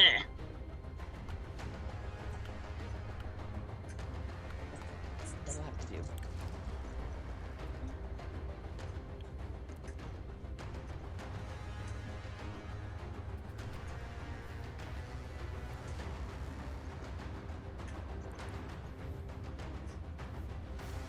Alright, that's 30 points of damage. Ooh. All right. You draw the arrow back, cast the spell, release the arrow, and as it leaves your bow, it starts to spark. And then about halfway to the creature, the arrow just dissolves into this line of electrical energy that strikes the creature, and you see its burns heal. Oh, son of a bitch! it. No lightning. Electricity is no good. Wow. Fire. I guess fire. Yes, fire is right. Sorry. Who would have thought it has, advantages on multiple elements? Yeah, that's rude. It is rude. Rude! Very rude. And now it goes. And let's see. The tentacles that were whipping around now come flying through the air at Aribell.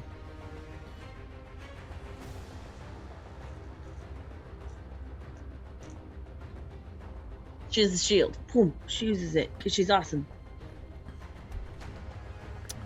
Let's see.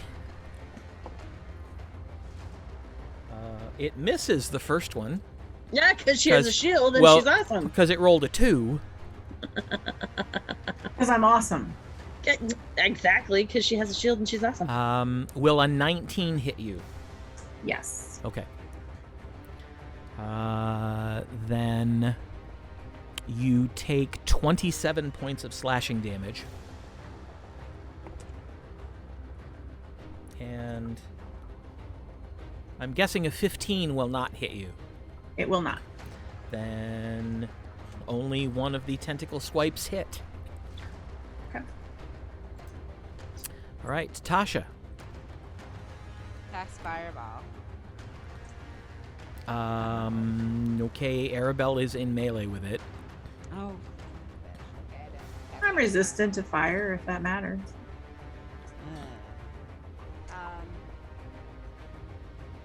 I cast Eldritch Blast. Okay.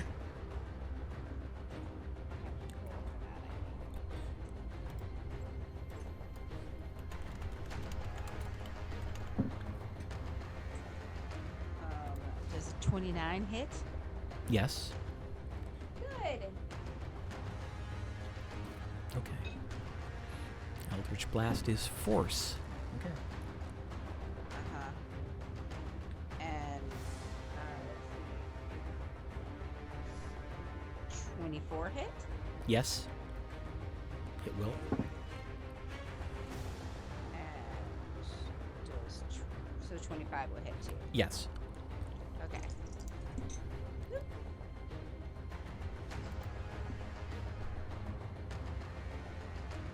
17 points. For the first blast.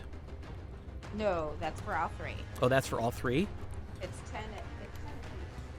Oh, okay. It's 1d10 per thing. So yeah. All right. Well, you see them as you send these blasts out at the creature. You see it boom, boom, boom. Uh-huh. And you hear it roar. Oh, What did you just hit with? Eldritch Blast? Eldritch Blast. I have an Eldritch Blast. All right. Anything else? Well, that's all I can do. Not true. Look at your bonus actions. Because you still have movement and you still have bonus actions. Fine. I move back by Aribell. Okay. And I give Bardic Inspiration to Zorith. Okay. So Zorith, you have a D10. Ooh, a D10? I think so.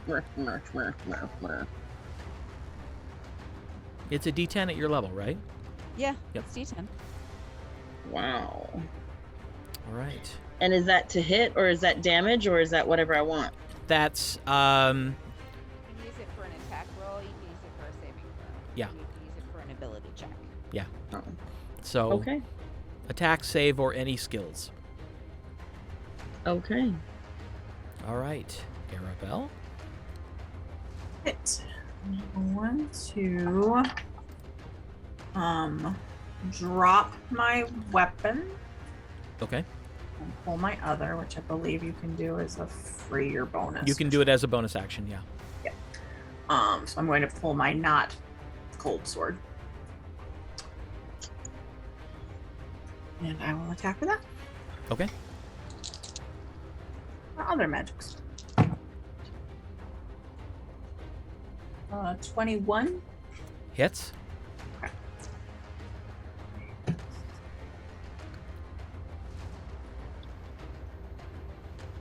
And then I will cast Smitey Smells. Smitey Smells. Smitey Spells. Work a little better.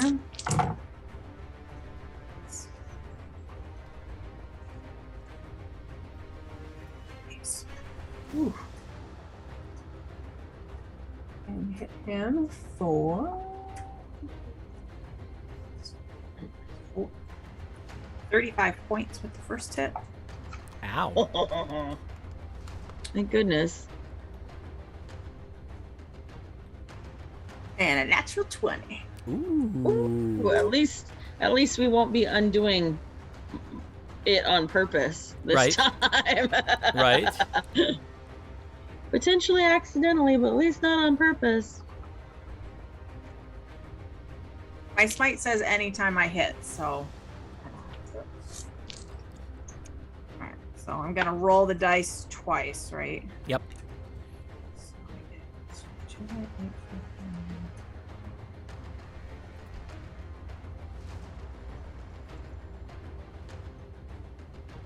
I get to re-roll.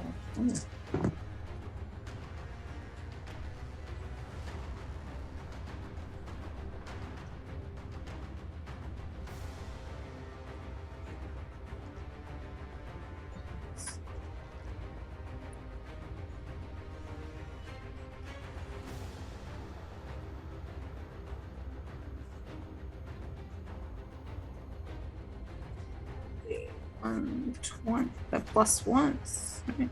30, 43, 49. 53 points of damage. Well done. Wow. Paladins, man. Smites don't mess around. Nope. Nope. And that brings us to Zorith. Okay. It looked like it hurt it. Oh, yeah. Okay. Although, hold on. Oh, Let me get my damage. yes. I hit it twice. From the 2 hits, you take 14 points of necrotic damage.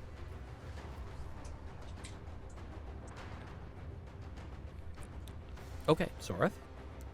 I say sorry, tree, because I'm sure it's burning hands. All right. A deck 17. Okay. This time it does not save. Okay. The tree doesn't save. No, the creature. Sorry.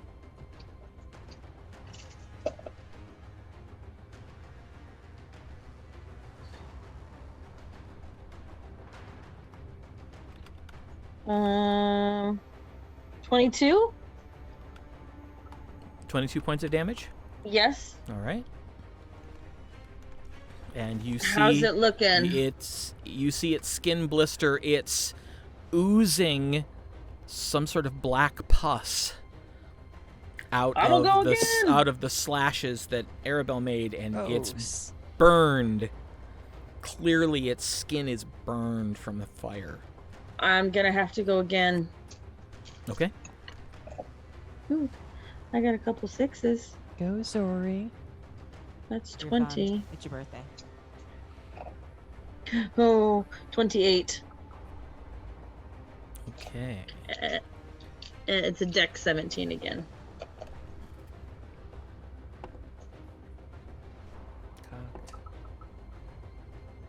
That's another failure. Oh, 28 then. Okay. It is definitely looking very much the worse for wear. Okay. And we cycle back to the top. Gwen Lauren. All right.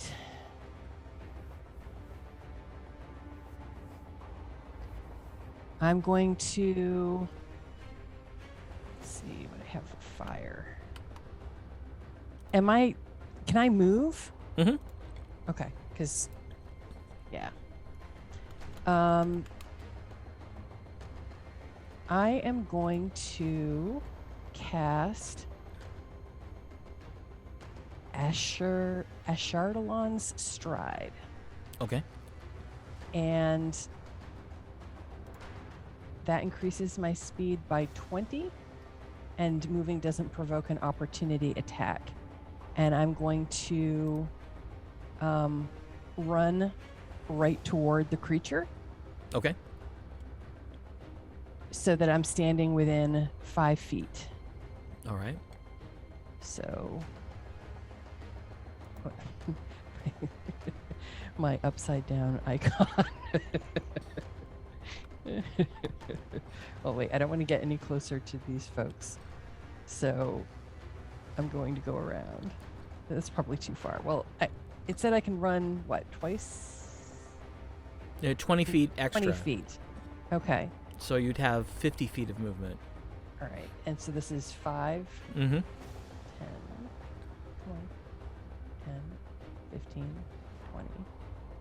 Wait, sorry. 25, 30, 35, 40, 45. Okay. I just didn't want to get any closer to people. I didn't want to set them on fire. Okay. That's not good.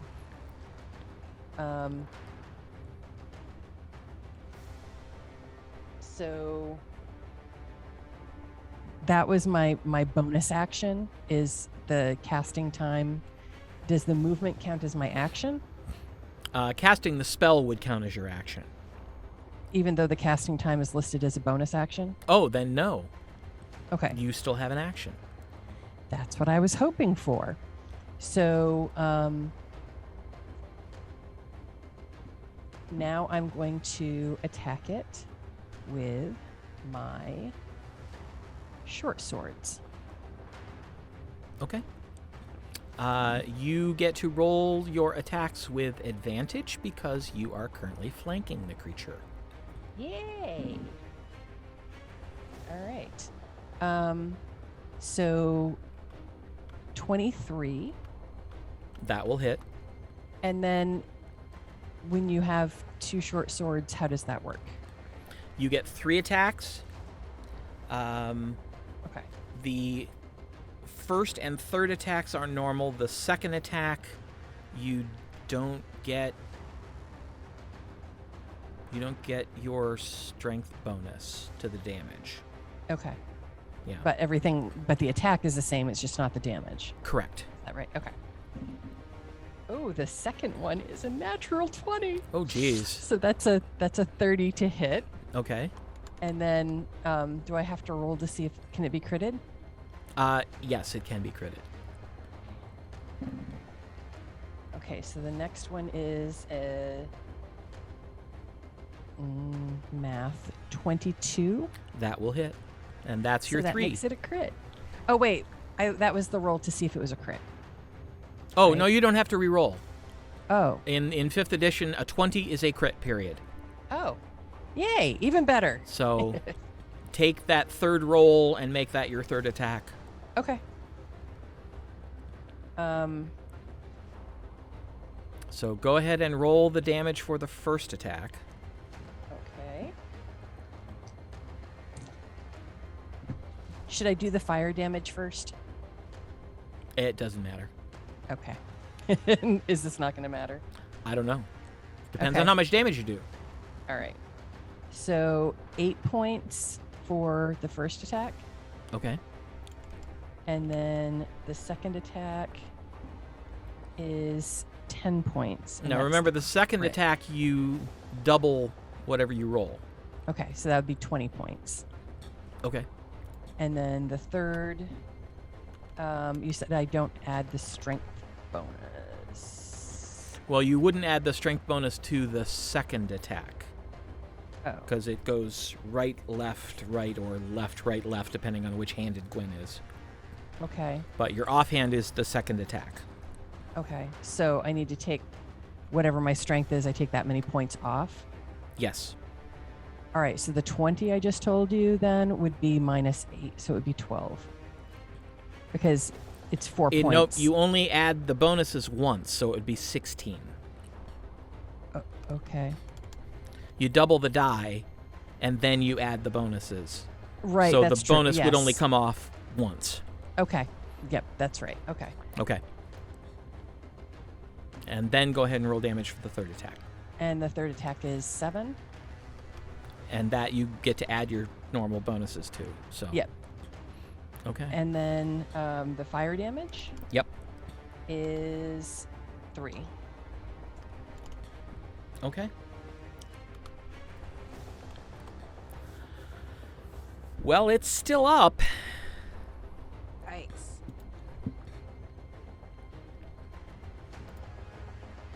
And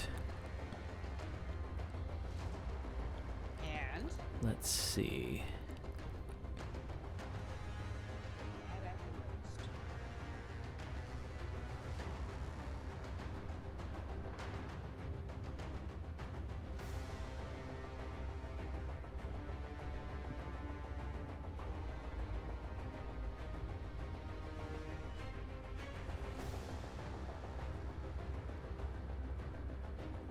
Oh, I see. Okay.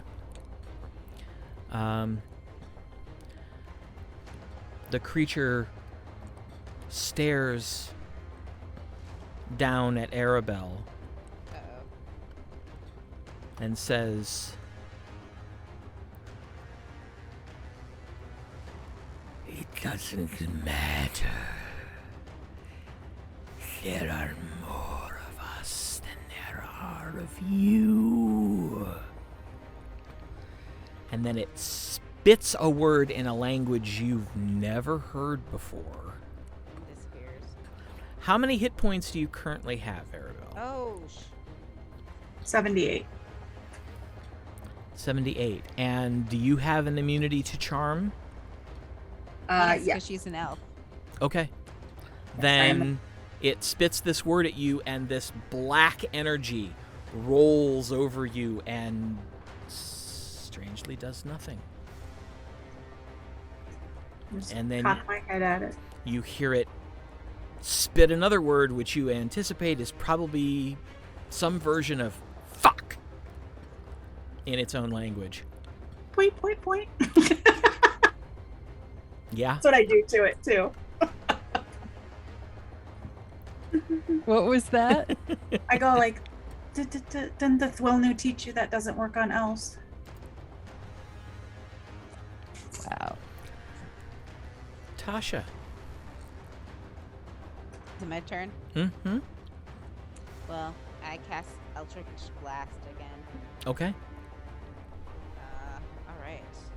So 24 hit. Hits.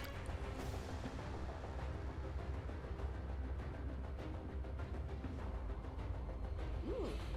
Natural Kraken. Ooh, okay. So So does that work the same? Uh-huh.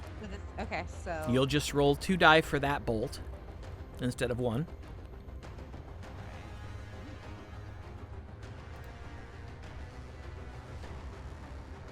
Right. And 23. Hits.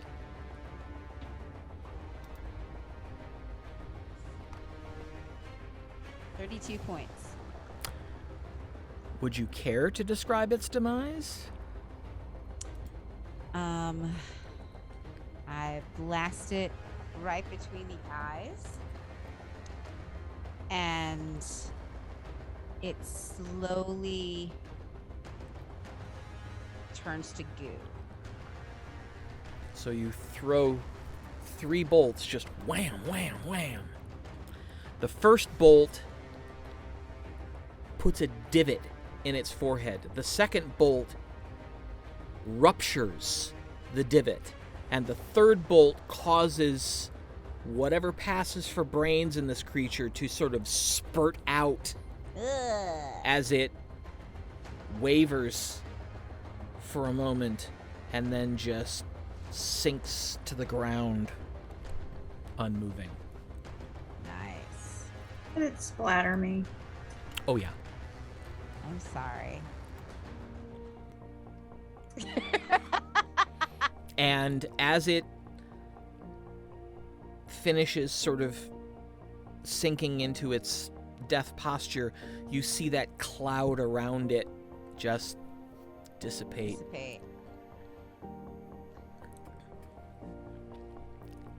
And as you stand there looking at this thing going, Ew. Gross. what the hell? That's where we're going to take our break. All right. Excellent. Excellent. Good plan. Woo! Yep. Tense! Yeah. Woo. So, nicely done, everyone. Don't go away. We'll be back in 15 and find out the rest of this particular little story. And then see what else the day brings. So, we'll see you in 15.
And welcome back. So, as you stand looking at the remains of the horrific creature that you have just slain, Ew. the sun finally breaks through the cloud cover, and something strange begins to happen. As the sunlight strikes the creature's body, it begins to bubble and hiss and melt. History check. Is this what happened the last time we encountered one of these things? Make your roll. Okay.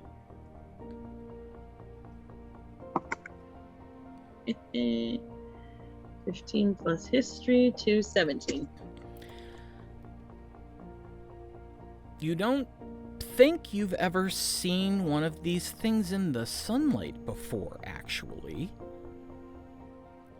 When you fought them, it's either been in the forest or it's been underground. Oh. When was the last time we dealt with one of these?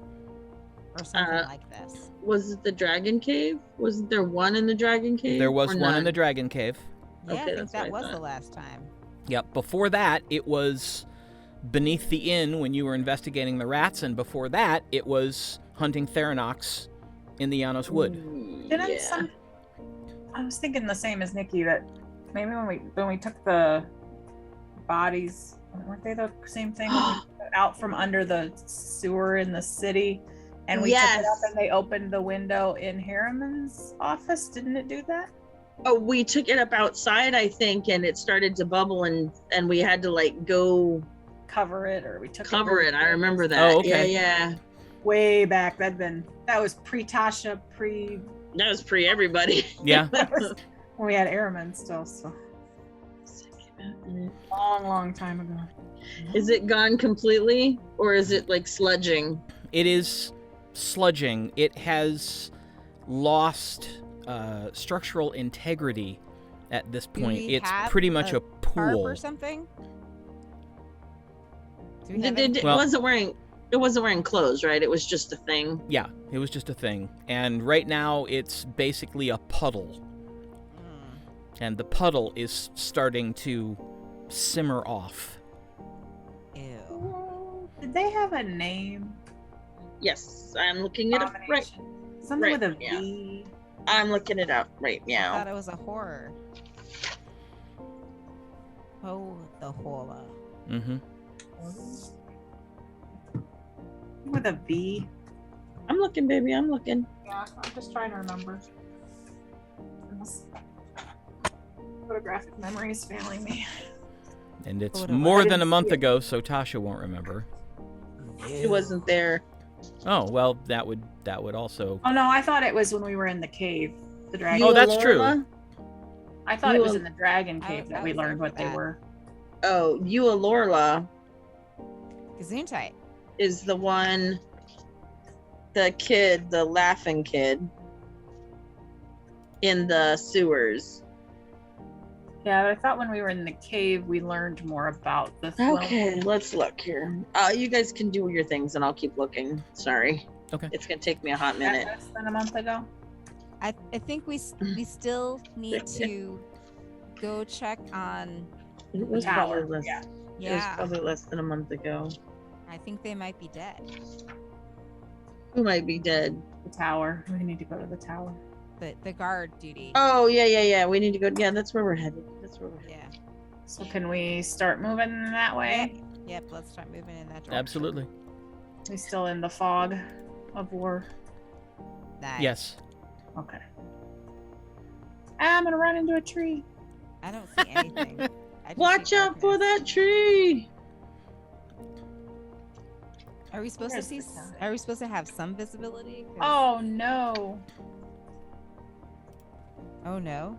There's like people on the ground. Oh dear. Why is my mouse not working? This we do not know. Oh, that's because I got my moving over the pad. So I will check the bodies. They're all dead. How many are there? You find a total of 5.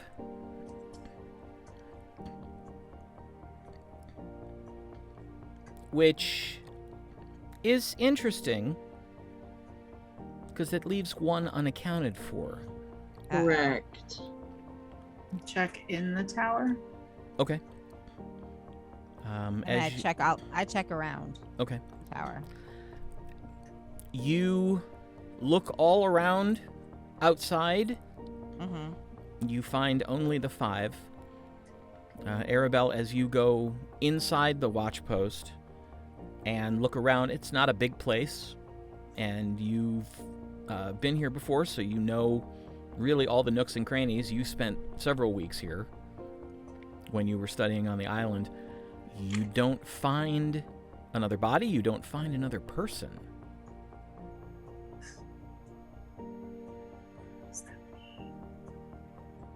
Hmm.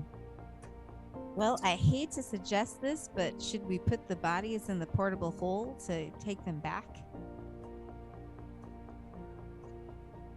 That does It seem is- to be our primary dumping ground. It is pretty convenient. Now that I think Also, about why it. don't you send Ser Erelo a message letting her know that we defeated the creature, but that 5 of the 6 are. I don't know how to get all that in 25 words, but there's no one. Defeated the creature. So 5 of 6 dead. Someone 6 one. missing. Or 1 missing. Will return with bodies.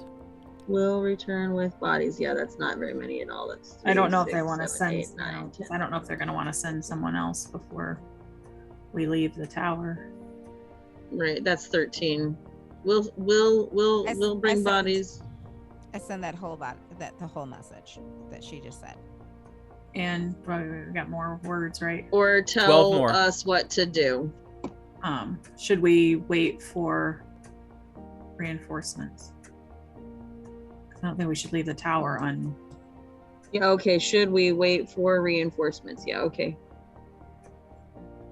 2, 4, 6, 7, 8. How about waiting for instructions? 13, 14, 15, Or awaiting Yeah. instructions. Yeah, that's fine too. We got Okay. plenty of room for that. Okay. All right. So you send that message. Mm-hmm. There's a pause. And then Ser Erelo's voice sounds out in your head. Damn. Yes. Remain there. Sending a new watch group now. Would appreciate you bringing the bodies back. Once Tasha relays that, yeah, let's put them in the hole before the Yeah. others get here. Reinforcements. That. Yeah. In the So, hole they go. yeah, is there a 10-foot area where I can Yes. open it on a wall? Yes. Okay. On the watch Open it post, on- yes, there is. On the wall, and we carefully set them in there. Okay.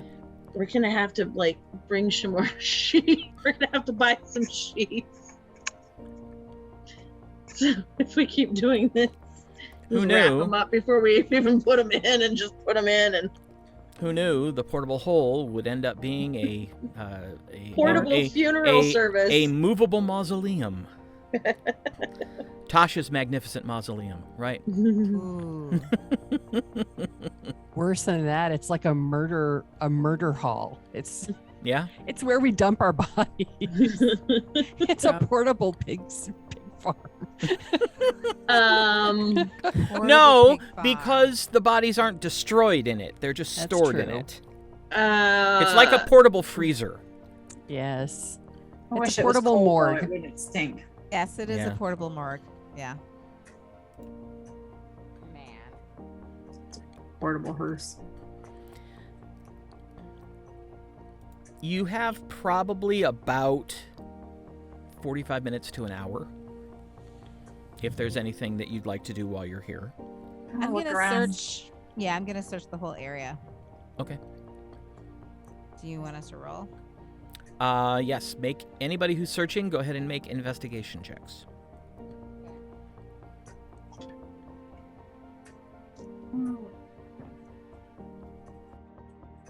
23.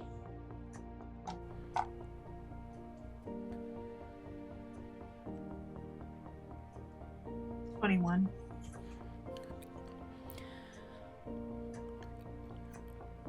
The only thing that you find is a little bit of some sort of dark, slimy material that reminds you of the ichor you saw coming from the creature when it was wounded. So it seems to suggest that they attempted to fight it off and were killed in the process, but it didn't take them unaware. So that's something. This is bad. Check just in the water a little bit for make sure there's not a body there. Nope, there doesn't seem to be anything unusual off the shore as far as you can tell. Makes me worried that They took one. they were involved. Possibly.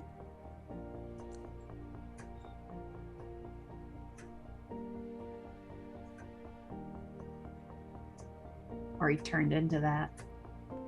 I was wondering about that too, like a hive mind thing, but it did say that there were more, so. But was it disguised or something? And That would be one heck of a disguise. Yeah.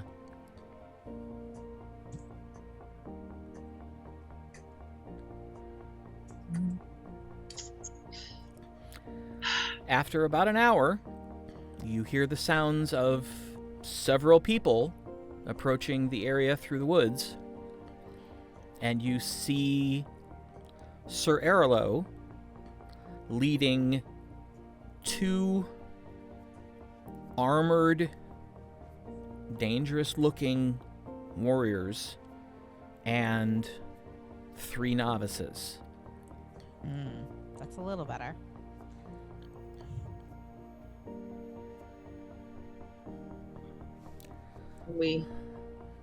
All right. Ser Erelo addresses the 2 warriors and says, "Familiarize yourself with the Watchpost. Find the most appropriate places to stand guard and assume position." And then she... Yeah. Oh, before they go, may I tell them the creature's weaknesses and... Oh, are we not? I don't want to tell Ser Erelo, but not in front of the students. Okay. And she turns to the novices and says, "Stow your things in the barracks and work out your watch rotations. Watches need to begin immediately." And they nod and march into the watch post. And then she turns to the 4 of you. "So what was it?" One of the creatures of the Thuilnu. "On the island?" Yes. And it said there were more coming. "I'll send reinforcements as soon as we return." We only found 5 bodies. But we don't know what happened to the 6th. Well, when we return, when we see the 5 bodies that you have, before we set about bringing them back, we'll do a divination to try and determine what happened to the one that's missing. The Verlaxi. Relaxing. Thank you. Ooh. Takes me a minute, but You I'll had find it. I knew it was a V. You did. You had it right on. Otherwise, I never would have gotten it. The Yep. creatures are. You remember healed. you remember that the Verlaxi was the old name for the Thuilnu, not the creatures that they make. Oh, Oh. right. That's what Okay. the elves were before they became Thuilnu. Correct. Ah, okay. So That's where the V came from. That So- these are simply Just you've horrors. called them horrors, but they're creatures that are bred by the Thuilnu specifically for the purposes of death and mayhem and terror.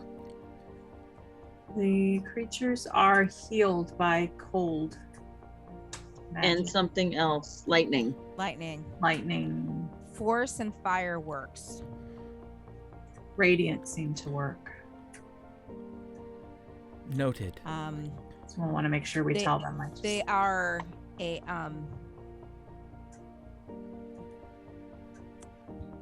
they're allergic to or weakened kill they are injured by direct sunlight.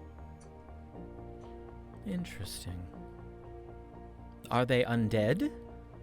Who had No. sunlight? when it when started the- boiling and bubbling. Oh, I see what you mean. No, they're not undead. They're abominations. They're But they're from Created. below. bred They're in the they're underdark, in the underground. Hmm. yeah, they're In the they- deep dark. yes.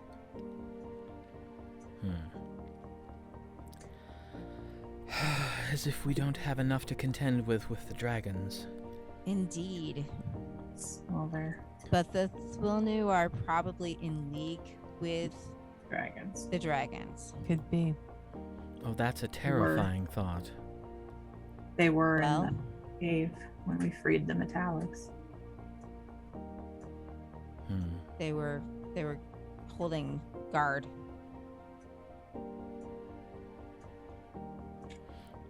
I just didn't want to say anything in front of the novices until you knew. I appreciate your discretion. No need to frighten them so much that they're unable to function. A little fear is always a good thing. Teaches them to be wary, but I don't Also- want them incapacitated. Yeah, these are formidable creatures. Do they? I can't remember. And she kind of glances at the four of you and looks at Aribell's wounds and Gwenlauren's wounds and just kind of nods. So I see. I'm sorry, Gwen. Honor. I can't. Nikki can't remember from 20 minutes ago.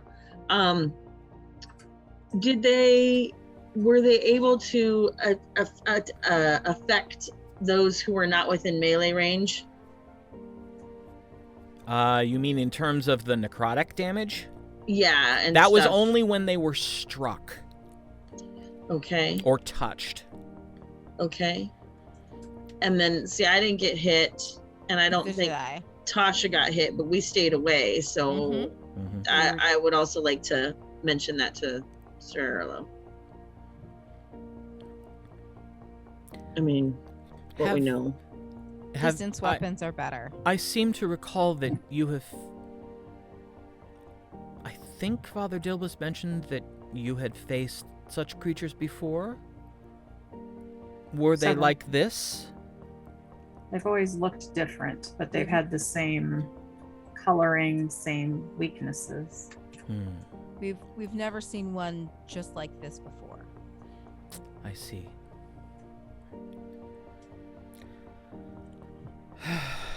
Zori has started to make a book on the different types. She keeps notes of everything that we encounter. So, exactly how many different types have you encountered thus far? 3 or 4. Zorith would know 3 or 4, I think. At least that. 5? 4 or 5. Well, there were 2 different kinds underneath the inn. There was one kind in the forest.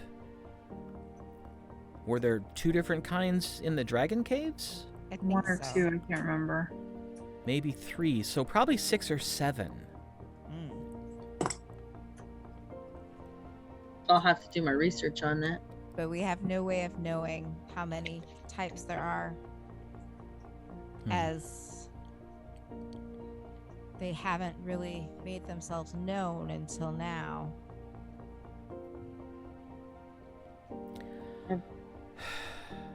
I put my hand on Gwen Lawrence, and you get 46 hit points back. Thank you.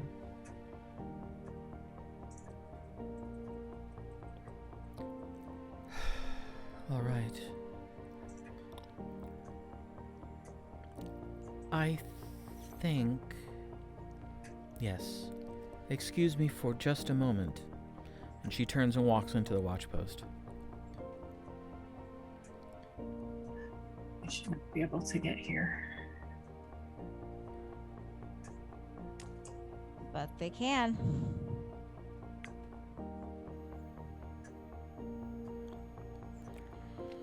She comes out a couple minutes later, holding a note, a piece of parchment that she's rolled up. And she walks to Aribell. If you would, return this to Father Dilbiss. I'm going to remain here until the reinforcements I'm requesting arrive. Of course. Remember, force and fire and distance.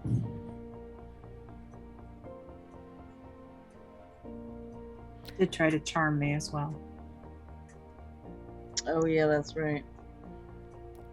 So it's better to use Well- elves than humans. It tried to do something to you. Right. As Dungeon Master, I can tell you it wasn't charm. Oh, It was just something that if you were immune to charm, didn't affect you. gotcha. Okay. It did try to affect our minds in some way. It would have So- been really ugly if that had worked. So elves are better because they cannot be charmed. 8 creature like spiders, where head would be as a skull with green glowing eyes entirely white. We are discovered, my brethren. Now is the time to feast. Is that a different kind of thing? Okay, sorry. That's notes. It's all right. Sorry. It's all right. Shall we wait for you to return to examine the bodies? You should... Where are they? Come to think of it. And have a portable hole. We didn't want Oh. the students to see them. Again, I thank you for your discretion. We can. That's you can actually convenient. walk in there if you would like. We can open it and keep watch. And you can do what you need to do if you would like.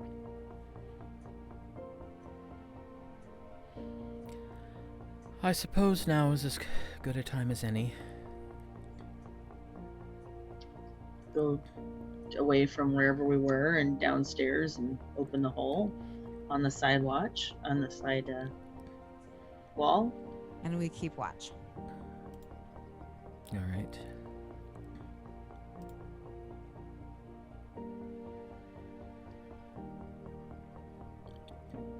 We're working on ridding ourselves of another body, so it is a little strong in there. It's not the first time that I have scented death. So she pulls out a torch and lights it, and then walks into the hole and begins kneeling down next to the bodies. It only takes her a couple minutes. She steps back out and says, "Very well. When you return, I'm sure that Father Dilbiss will be able to begin bringing these poor children back. And tell him that Kith is missing." Kith. Yes. Do we know Kith? Is that a name No. that we? Okay. And that he should task some of the more talented students with attempting to divine her whereabouts.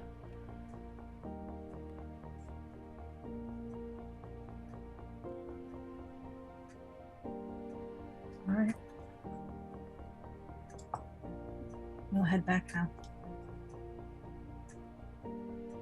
All right. And Aribell. Yes. Well done. Thank you.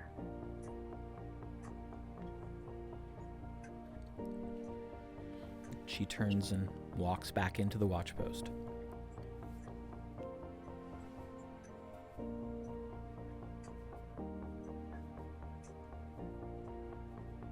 Well, I guess we head back then. All right. Takes you a little over half an hour. Back is easier. And you arrive back on campus. It's got to be just a little bit past lunchtime now. Head to Father Dilbiss's office. All right. You walk into the Temple of Torora and you see him standing there.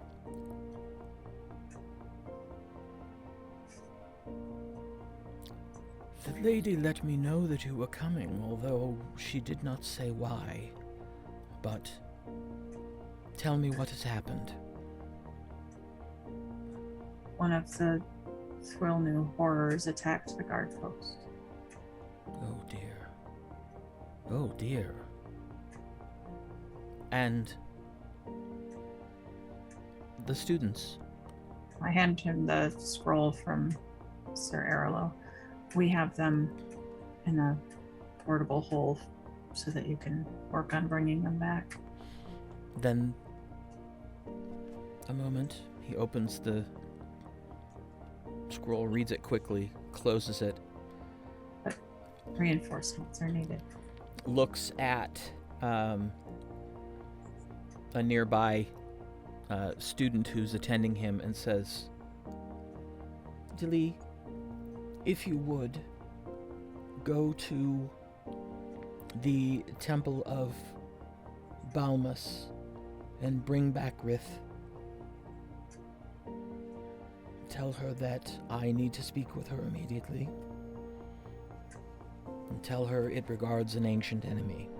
Go.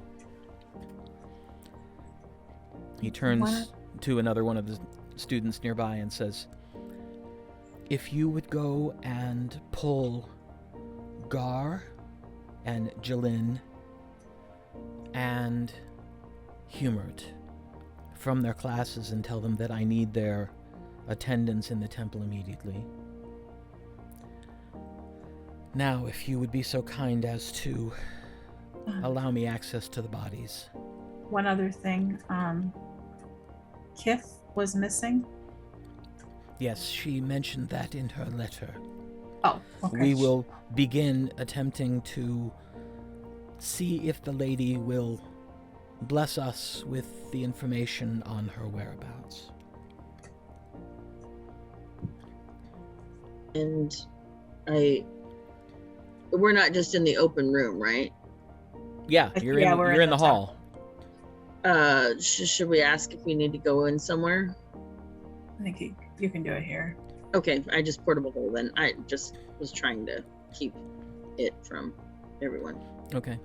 Well, you can actually, there are tapestries on the wall, so you can slide behind one of the tapestries and apply the portable hole to the wall, and then step out and draw the tapestry aside.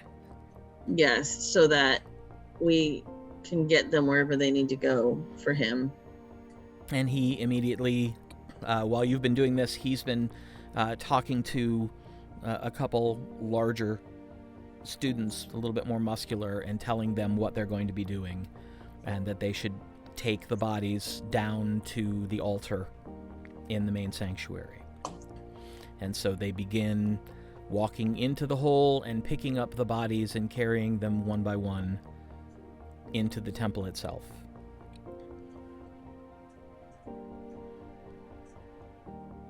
And he says,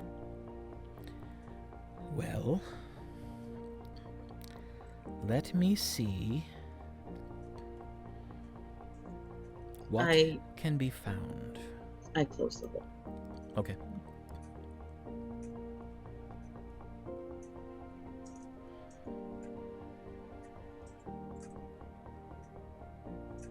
There we go.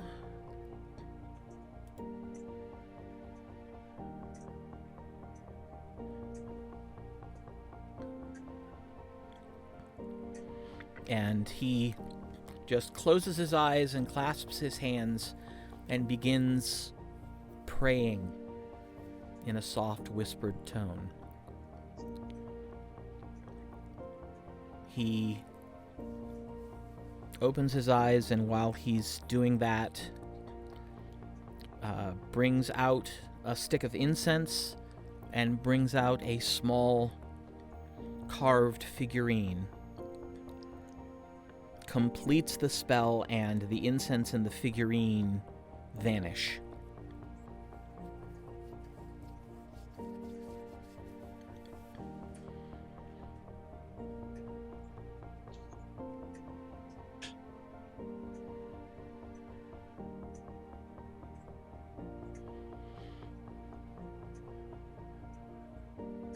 Okay. And he stands just staring for a moment, and then closes his eyes and bows his head and says, "The lady has so informed me that Kith's spirit is with Costas.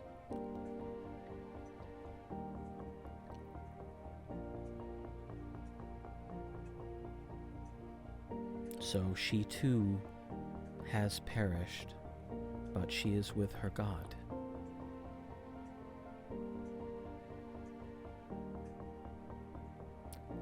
So we will rejoice that her soul has found its final destination."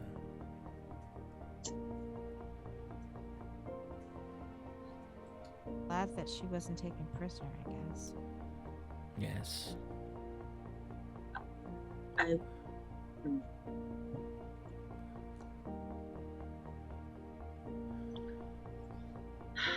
Is there anything else we can do to help you? I would say that you have done a great deal already. Not a happy task, but you did rid us of a pestilence that I will investigate because it should not have been able to find purchase on the island. That is concerning. We will begin to investigate. If you have need of us, get a message to us. Of course. Aribell, or actually everybody, make a history check.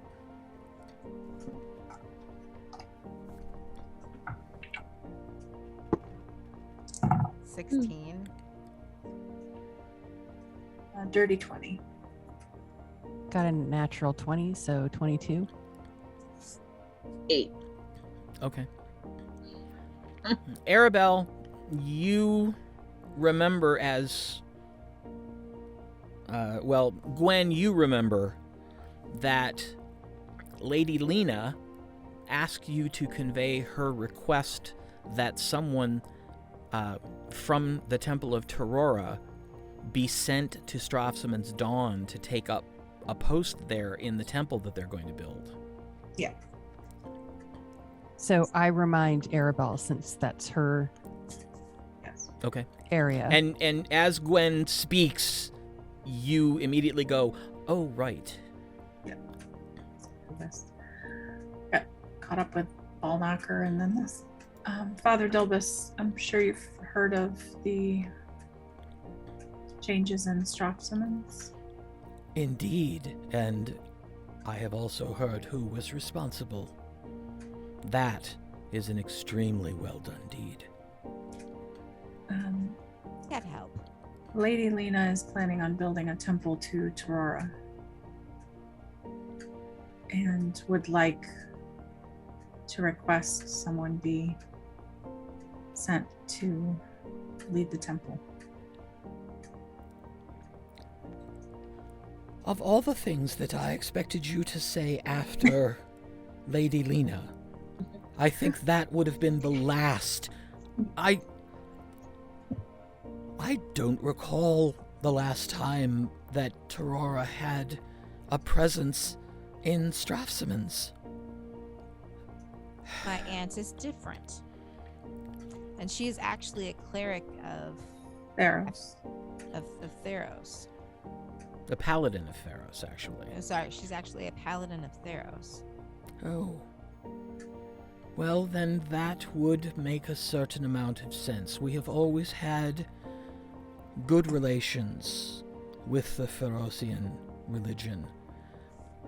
Pharaohs always has believed that everyone has a time and a place for their demise, and if it is not yet their time or place, that they should do everything they can to continue.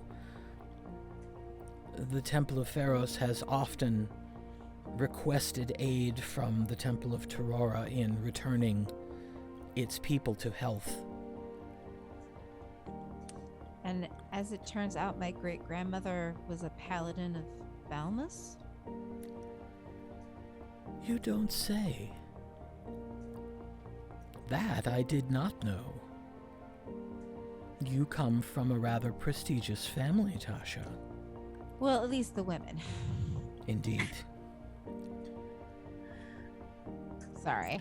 Well, we actually have several students who are about to graduate, and we were in the process of considering postings. I will definitely suggest that perhaps 2 of them be sent to... It's not called Strafsoman's End anymore. What is it called now? Strafsoman's Hope. Dawn. On. I'm sorry, Dawn. Ah, a good name. A very good Dawn. name. Strafsoman's Dawn, yes. I shall suggest that 2 of our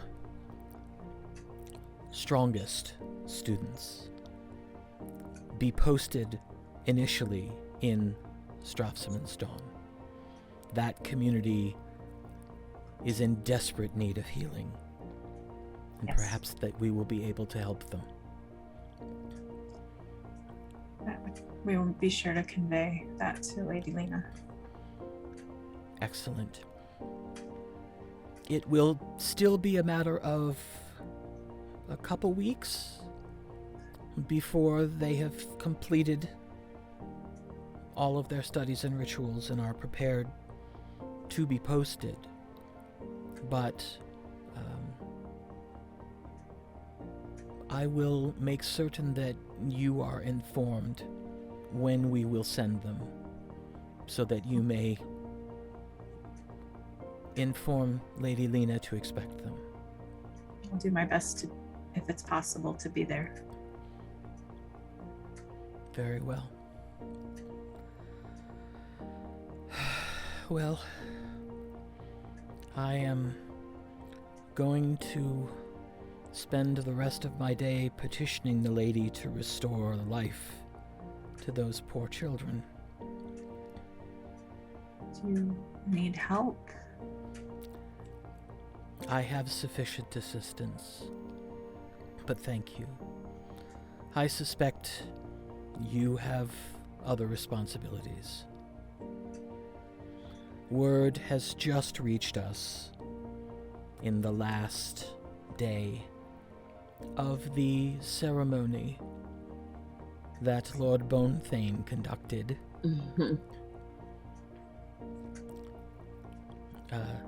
So my congratulations, Lady Ambassadors. My congratulations, Captain. And my congratulations, Lady Duneshadow. Thank you. All worthwhile honors.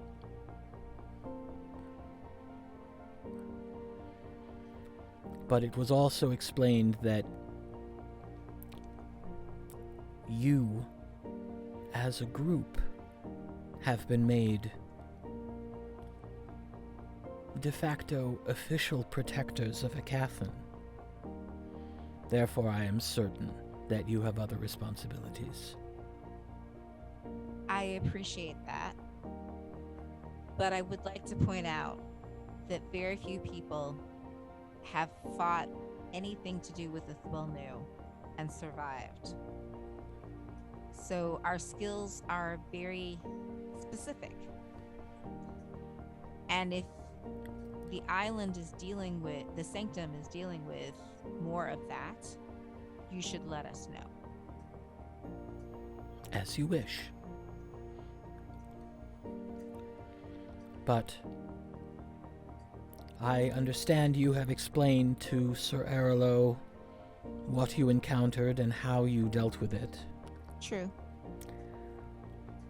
She will make certain that those who need to know have that knowledge, and we will put that knowledge to good use. We will also begin attempting to divine additional information, such as how the creature was able to gain landfall, and what we can do to help shore up the Sanctum and the island's defenses.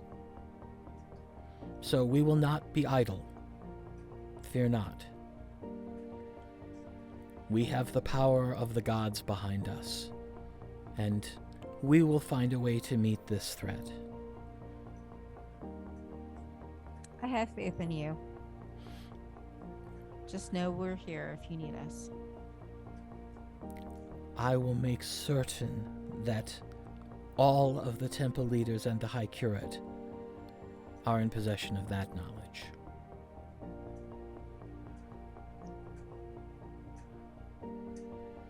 Kneel down and take his hands. I wish I would have gotten to see you on better terms. He reaches out and puts his hand on your face and says, "Death is a part of life. That we are given the power to undo such tragedies is the blessing the Lady provides us, so that we may appreciate joy even in the darkest of times."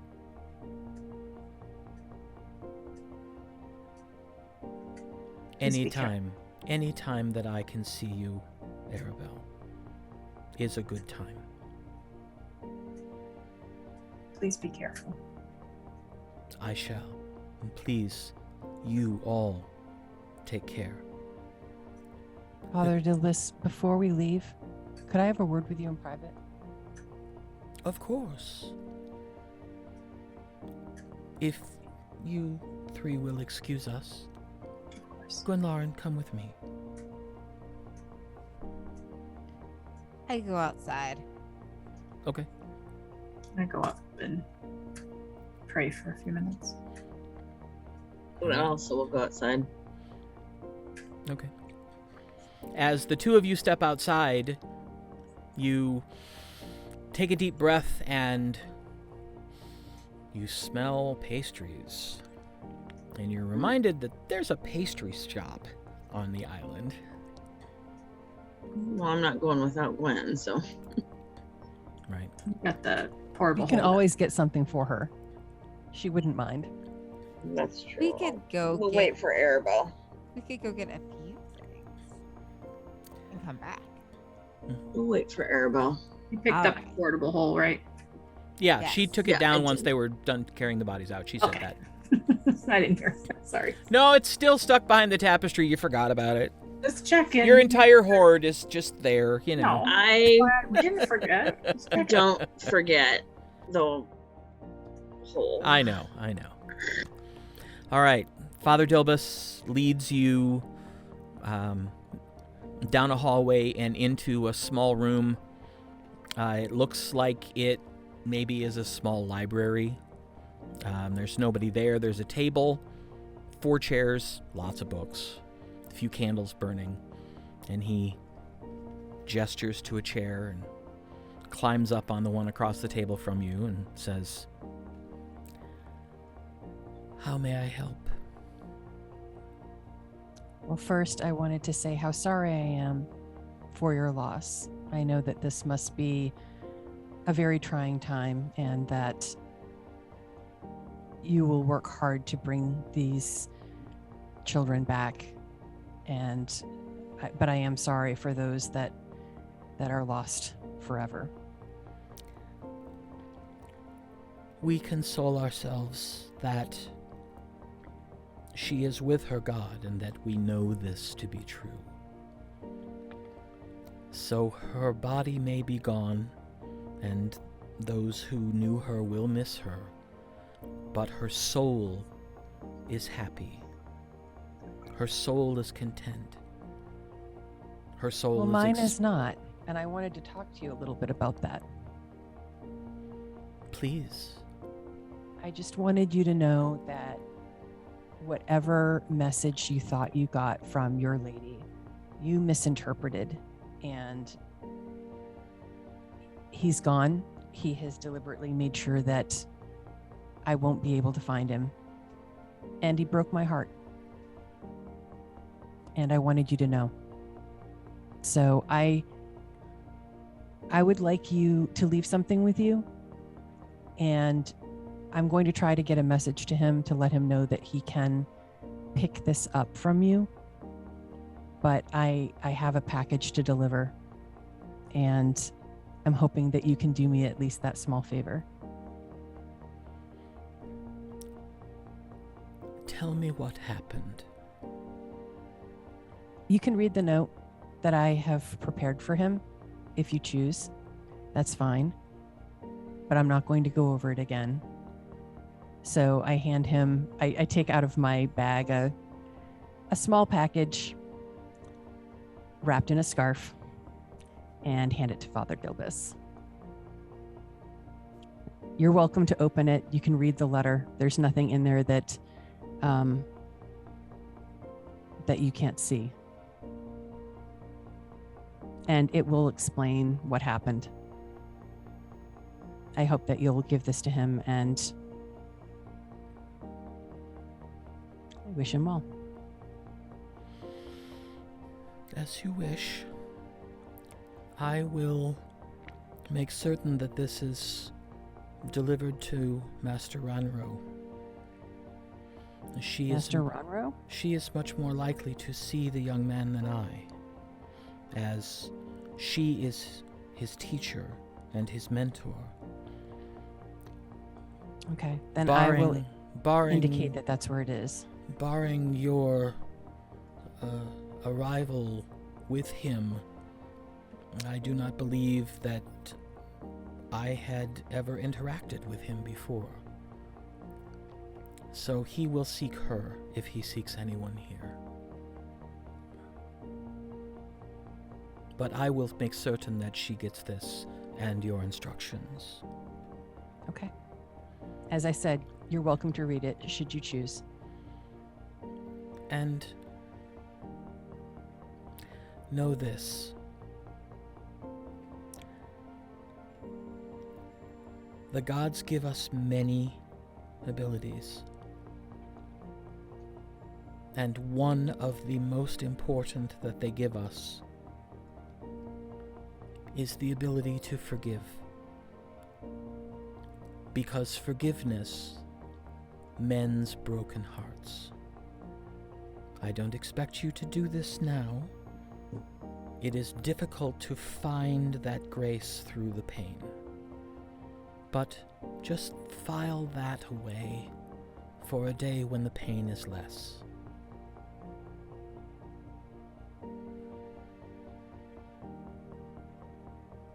I'll consider your words. That's all I can ask. And I take my leave. Okay.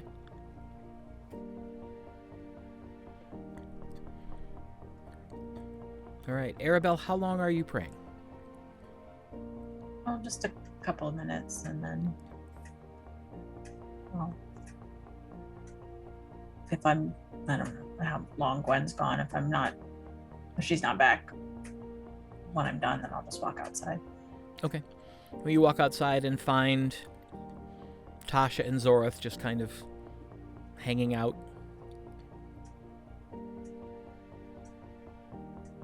I'm playing my lute.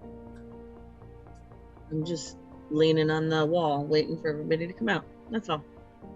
And I sent you the message in Messenger. Okay. All right.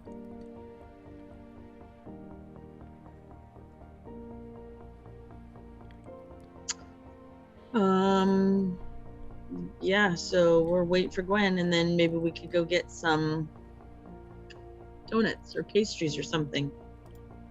Okay. And then head to the tower. And then we head to the tower. All right. She's not in there terribly longer Yeah. than About 10 Aribell minutes. was. Yeah. So she eventually emerges.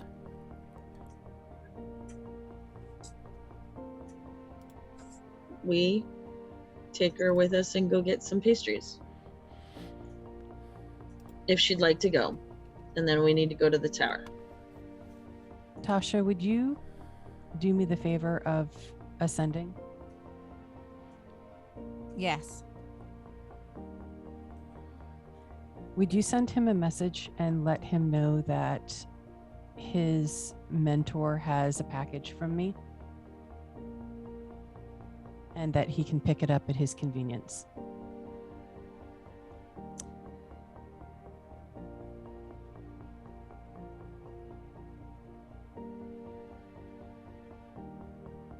Athgarr.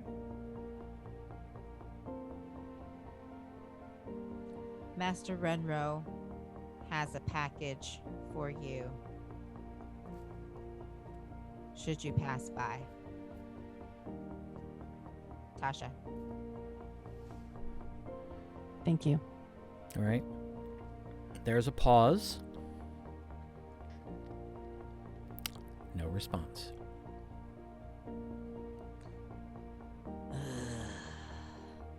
Okay. Well, you got the message. Let's go. Okay. I think there's pastries. Do you know that he got the message? I know he heard me. Okay. Yeah. You didn't sense anything blocking the sending. I know he heard me. There just wasn't a response. But if you were on a different plane or something, he wouldn't get the message. There's a gap there, knowing that, so I know he heard it. I feel like if something was wrong, he would come. Yeah. I mean, wrong in the sense of an emergency or one of us was in danger, he would come. So I should have tried harder? No. No, that's not what I'm saying. He's not answering, but if one of us was in peril, I think he would have. Good to know. I'll keep that in mind. Don't put one of us near death just to get him to answer, Gwen. I wouldn't. Or yourself. Ever. Yeah, that's not something that we can live with. I couldn't. I know. I'm sorry. All right. Well, now it's time for pastries. Yeah. And I head towards the bakery. The scent you were detecting only gets stronger as you approach the Devout Bakery. Of course. And you walk in and you see Glory, the dwarven master baker, behind the counter working on something. There's another student completing an order for a couple of other novices. There's a few people sitting here or there. But class is in session, so it's not full by any chance, and by the time you get up there, there's no one ahead of you.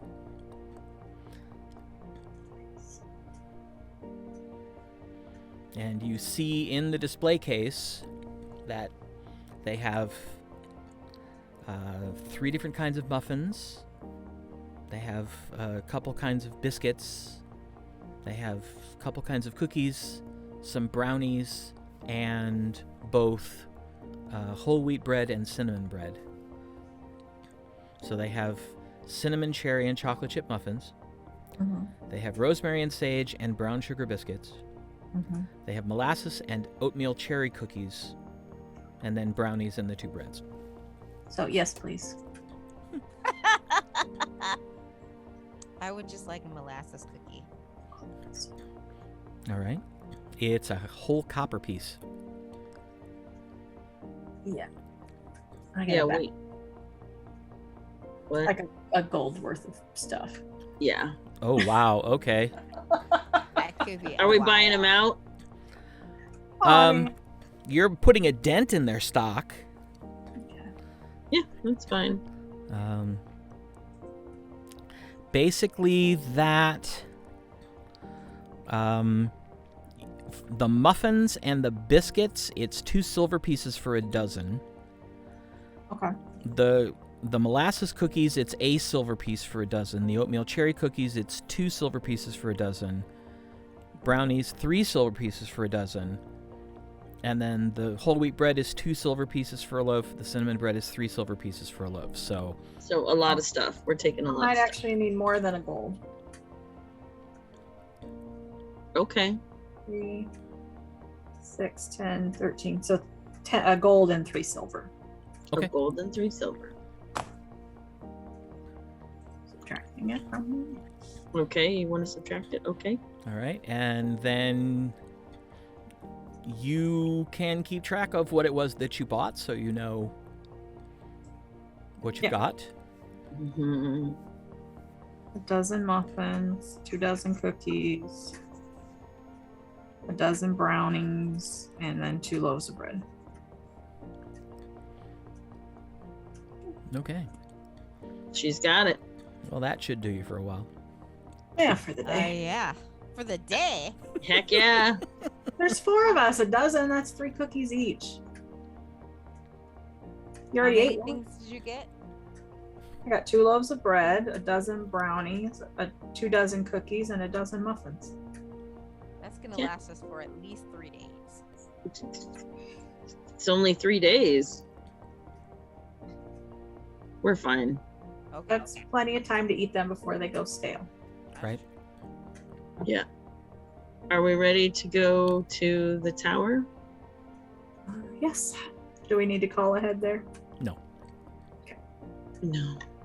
I go behind the building of the bakery and start teleport circle. All right. Behind the bakery is grass. Can't really do it on grass. Well, I guess, Go back in the temple. yeah, right? Or back into the citadel. It was empty when you arrived. Yeah, we can go back to the Citadel.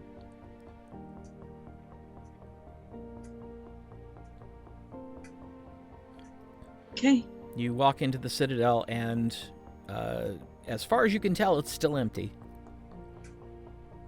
And the entryway is more than large enough. Okay. Teleport circle. It is. And everybody step through. In what is becoming a very familiar flash of white light, the citadel vanishes and is replaced by the one of the teleportation circles in the central tower on the campus of the Tower of Azinor.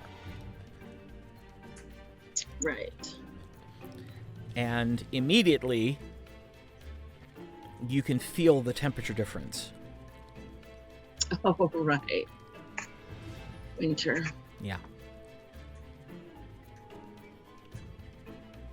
Well, let's go. What time is it? It's still daytime? Oh yeah, it's like probably 2:30 in the afternoon. Plenty of time. Yeah. Ate a muffin because we missed lunch. That's true. I ate a muffin.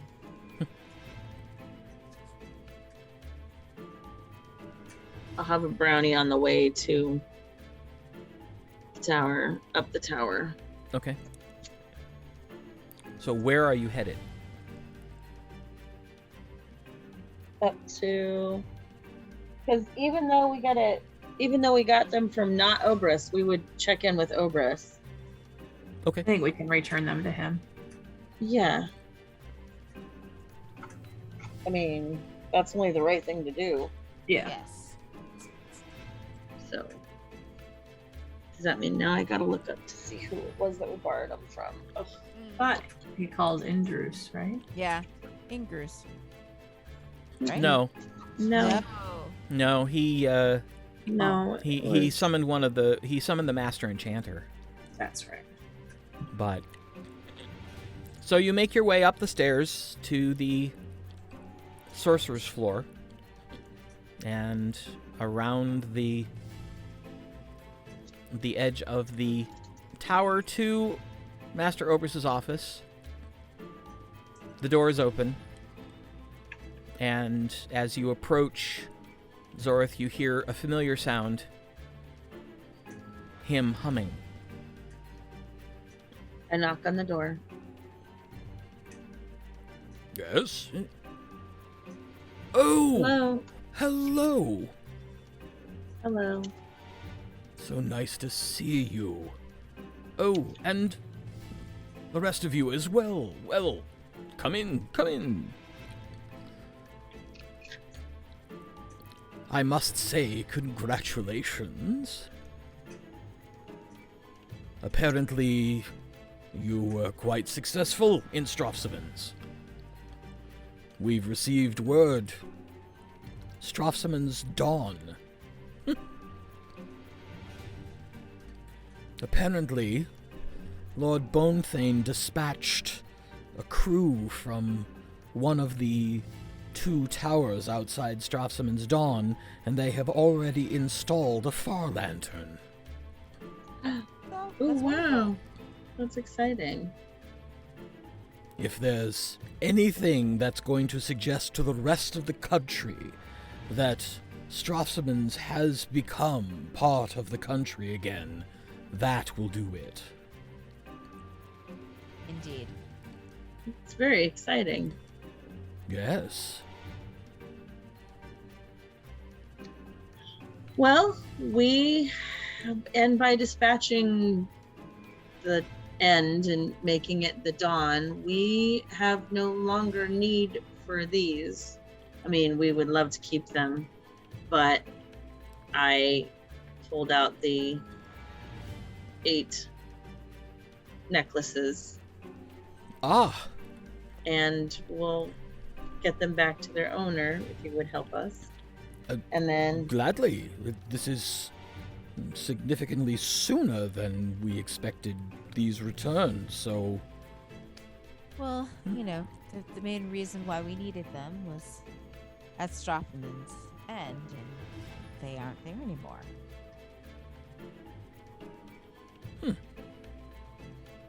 And if I can ask, because, well, I'm curious, where are they? Oh, they're dead. Oh, good. Oh, I shouldn't say that. But, Nope. oh, good.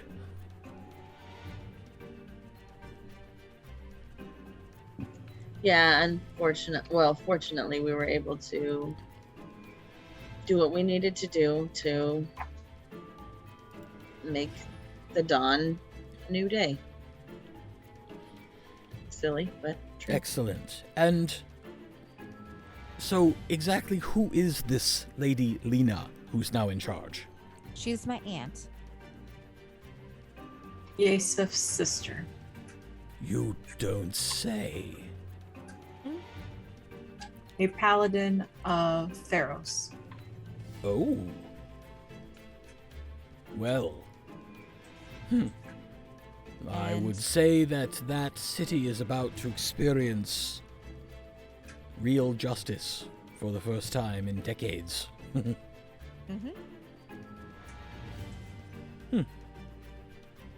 Well, I look forward to perhaps meeting her at some point.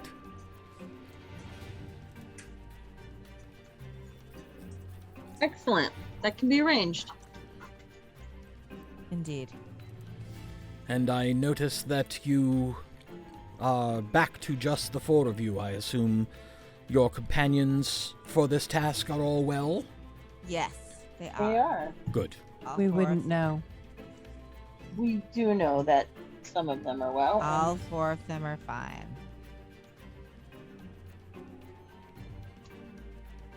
All right. He looks a little uncertain now. It's okay.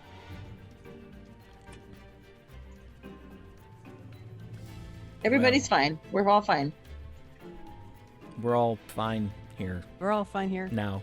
How are you? How are you? Right. Boring conversation anyway. Well, so what's next for the four? What are we doing next? We are disposing of a Bonnie. body. Oh, And then we are headed back to Aermagh to work with Gwen on readying her estate for her new role. wait. And An estate? Oh you- dear, there's certain things I clearly haven't heard. Oh, this is the Viscountess Duneshadow. My lady. Still I had- really weird. And we are taking a few days of well-deserved rest until the festival. That sounds very wise.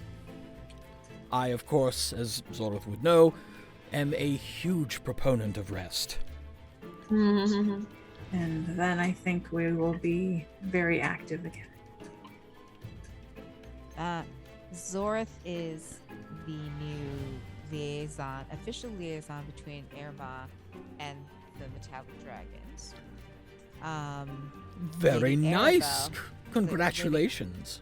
Lady Thank you. Aribell is the official liaison between Aermagh and Strafsoman. and Strafsoman's Dawn. I have been made a captain. Oh, congratulations.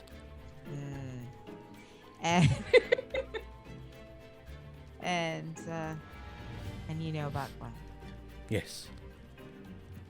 Well, And it sounds official- like for once you have actually been appropriately acknowledged for all that you've done.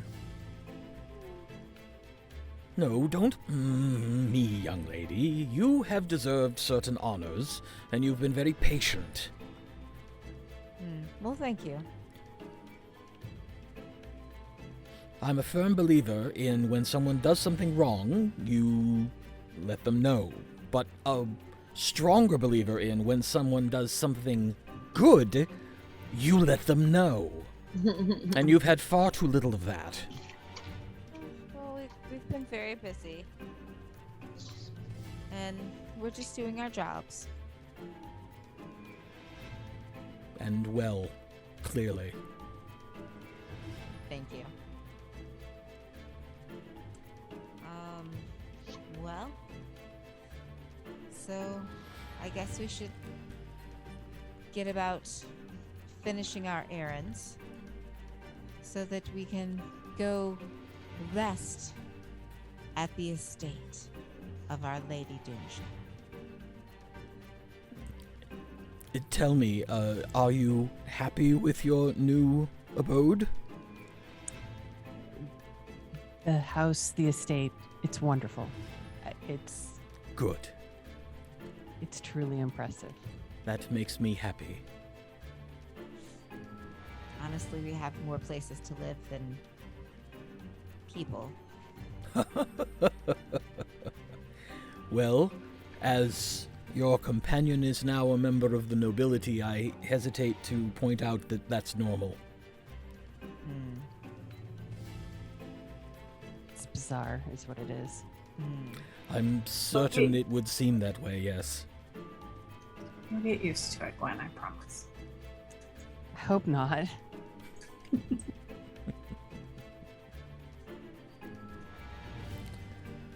Well, wherever your paths take you next, know that I wish you well, and if I can be of assistance, as always, I am here. I feel that we should warn you to be on the lookout for Thuilnu horrors. Yes. All right, one of those words translates, but horrors? Creatures that the Thuilnu breed. And I explained what the last one looked like.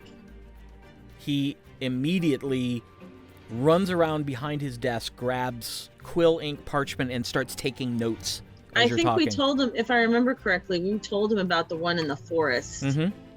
because we were either coming here or had just headed home and told him about it, Right. if I remember correctly. Yep. I could check my notes. The sanctum was attacked by one. That's not supposed to be possible. That is why I'm saying that your sentry should be on the lookout for such things. I will make certain to tell the other professors. We've seen no sign of such things here. At least not on campus, anyway. That's good, but just in case.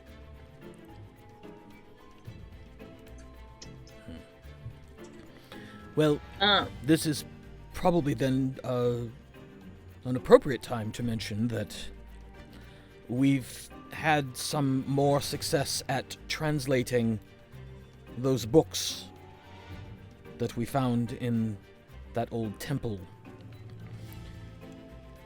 Yes. And I begin now to understand, as I've done a bit of digging into these Thuilnu, why these particular spells exist. When you've time, Zorith, when you've a day or two that you can spend, I would be delighted to teach you some of these. If you are going to be encountering these Thuilnu, these spells may in fact be useful. Are they all sorcerer spells? Well, they're all magical spells. So maybe I could learn some too? Perhaps. They would have to be translated into your particular notation, something that I, alas, am hopeless at. I have no musical talent at all, as you probably heard if you heard me whistling as you came in. But I was curious why such spells would have been written and perfected in the first place. But now, it begins to click. Because they're all spells related to dreams and memory. Oh.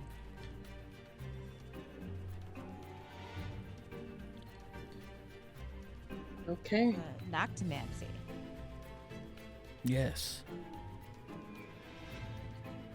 All right. Those Well, are important. I mean, we're about to get some downtime, but I don't know how that is gonna last, if that will last. Well, whenever it fits into your schedule, I can All make right. some time. All right. Thank you. Of course. Well, tell Eogen Unvusun, the wizard.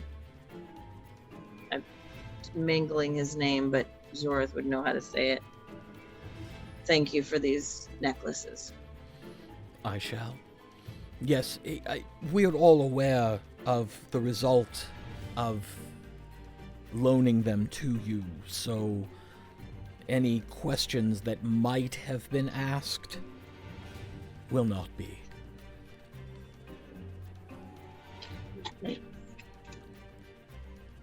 Again. Well, good luck, and enjoy your rest. You've definitely earned it from what I've heard. We will. I'm going to sleep for a day solid. Oh, that sounds lovely. Well, summer's not far off. Thank you so much, and I hug him and give him a kiss on the cheek. And Oh, you're very welcome. I shake his hand. Thank you, sir. I'm happy we were able to help with the reclamation of that poor city. I give him a very elaborate bow. Oh, my lady. And he gives you a very good formal bow for somebody who doesn't look like he knows anything about such things.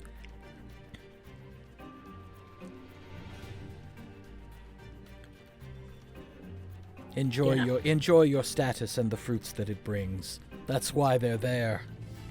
That's what I'm told. Also Yeah. gives you the opportunity to do more for others than you could before. True. Yes. All right, off with you. I'm sure you've got things to do. yes, unfortunately, we don't really have time right now to see Aaron, I don't think. I will tell him that you popped in and then popped right back out, but that you sent your greetings and hopes for his well-being. Yes. He'll appreciate that. He's coming along nicely. Good. When he goes home this summer, he's going to be someone who will be both of use and someone his father will be able to brag about. Good. That's great. Father brags about him a lot already, but Well, expect that to increase. True, we haven't been back there in a while. Right. Well, thank you. And we're going to have to go. All right. We're always busy. lovely to see you. Feel free, I assume you will be traveling by circle. Yes. No. Feel free to use the top floor. No one's engaged it today, so. Why are we not using the circle? Because we're going to the dragon cave. You're just straight teleporting, right? Oh, right. Oh, well then, yeah, it doesn't matter where you go from. Yeah. Good point. Oh, well. I know, she's fancy. Well then, happy teleporting. Thanks. And I walk us out of the thing, Okay. out of his room. And is that where we are going right now? And before we go, I asked Aribell, did we not do the thing that you were supposed to do to get your fancy weapon? And we didn't say anything when we were there. That's true. Well, they were a little busy. They have to convene a. Okay. And she did basically state that you had done what we were supposed to do, so they'll get to you in time. All right. I just wanted to make sure that you hadn't forgot about it. And we're ready and we're going to go. And I cast regular old teleport. Fancy regular old teleport.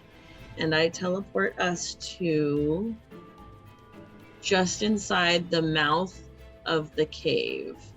Okay. All right. You concentrate, and the energy brightens around you and emanates and comes back, and you are standing exactly where you pictured. Awesome. Okay. So, I don't know the logistics of a fire in this cave. I wanted to make sure that we had the ability to walk outside if we needed to make a... It's stone. I know, but mean- like the smoke thing, like the whole smoke idea. Well, it all depends on how you're going to do it. If you're I going say to... we do it right outside of the cave. That's what I was thinking. Okay. So we had the protective cover of the cave, but then we have the snow hills, which we'll be able to Right. use to our advantage. Right. You do see that it's probably going to be advisable to retrieve the body in the tunnels, Yes. because Yes. you have roughly flat walls that you'll be able to use to open the hole. Yeah, Correct. that Yes. makes sense. So I'm gonna go out and clear a space of the snow as best I can, like stomp down some snow. And what is the weather like? Is it windy, howling? Is it just regular day? It's cloudy, and there's a light snow falling, but there's practically no wind. That's good. We like that. So I stomp down a big area, and then I look at everybody and I say, I was going to light a fire first, or do I just do it? Just Just do it. Okay. Do it. Anybody who wants to throw a fireball at him can. Right. So I open up the hole and I put it over my shoulder, and I know it's smelly, but it doesn't matter. And so I go arrange him out in the middle of the area. For all that he wasn't very tall in life, he was solid, and Okay. he's heavy. Then I can't get him on my shoulder. You can. And, You can. Oh. You're just going to be Wow. moving at like half speed. oh, well, okay. Come over and help. Yeah, No, we'll all right. I'll assist as well. manage to get him over into the area. And then, hold please. 1 6th level, 1 7th level, 1 5th level. All right. I am going to cast Burning Hands at 6th level. All right. And as I do that, I also have, I think I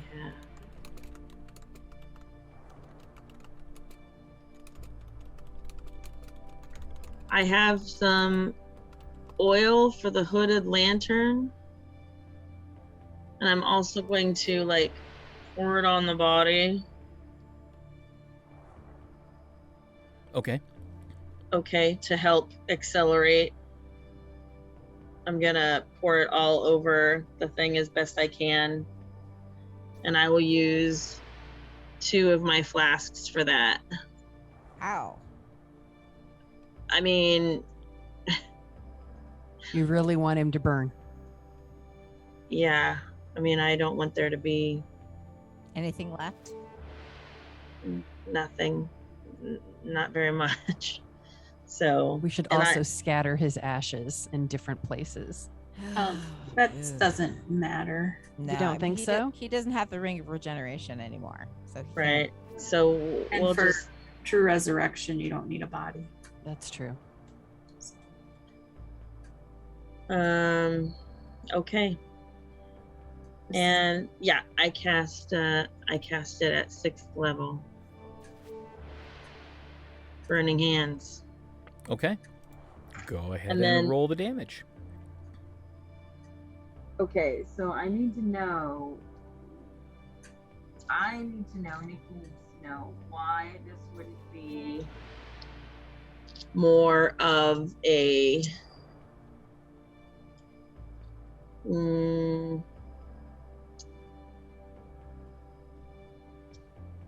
utilitarian fire. Because, well, that's okay. I guess I'll just roll. Doesn't matter.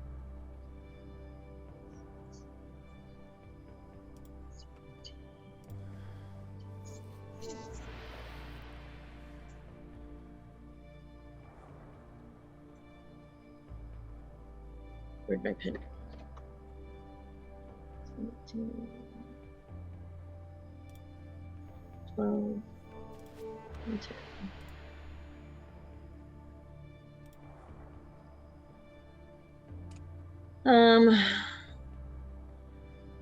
Boy, that doesn't seem like very much at all. And I rolled really damn high.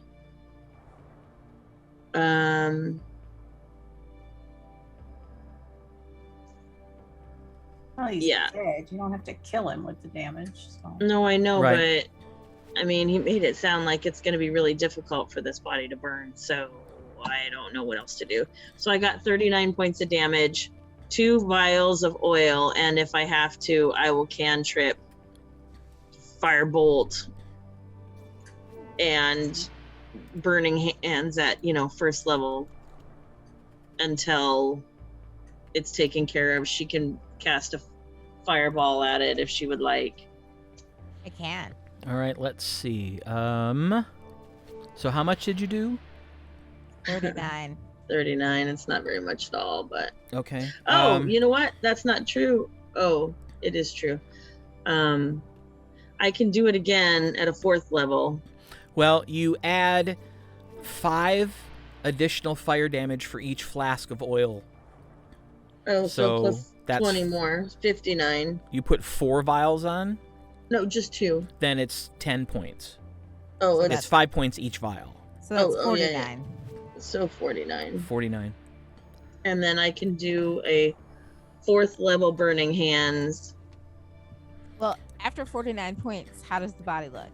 You cast the spell. Hold on a moment.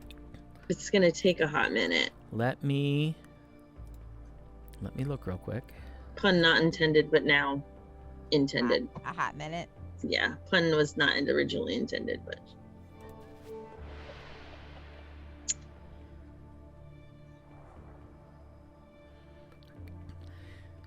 You cast the spell. There is, the usual explosion of fire.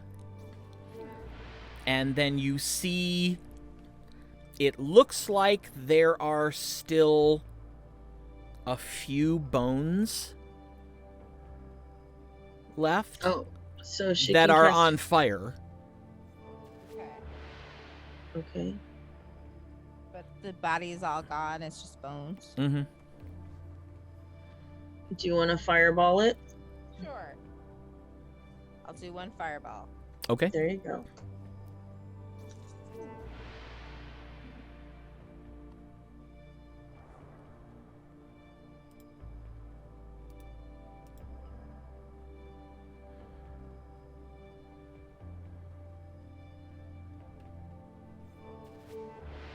$32 points. When the flash abates, there is nothing left but ash and a little bit of smoke. All right. Good enough for me. And then I spend some time and cover it up with snow. Some of the snow because then it'll just dissipate into the ground. When the snow melts, if the snow melts up here, I don't even know if the snow melts up here, but Eventually. and I put my arm around Tasha and I say,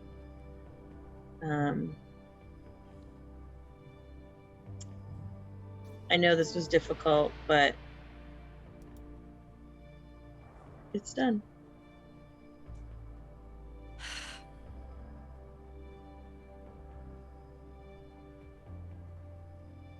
May something good come of this death.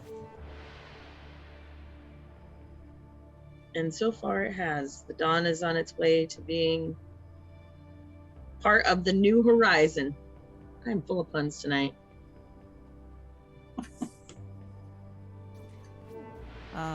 Well, She's like, yeah. Shall we go back to Aermagh? Is that where we're headed next? Do we have anything else to do? We need to tell them that we're coming. That one, I think we're supposed to tell them we're coming. Okay. Yes, if you have is there, does the cave look like it's been disturbed at all? Make an investigation check. Before we leave, make sure everything's okay here. 16. 27. You see no signs that anyone has been here between when you were last here and now. 22. Okay. When we get back to Aermagh, I think we should tell Mother Tassa about the Thuilnu.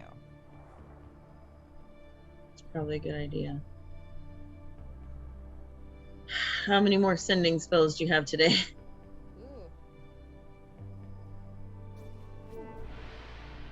A good thing to know. I think she's got plenty. Well, I mean, You can use higher slots.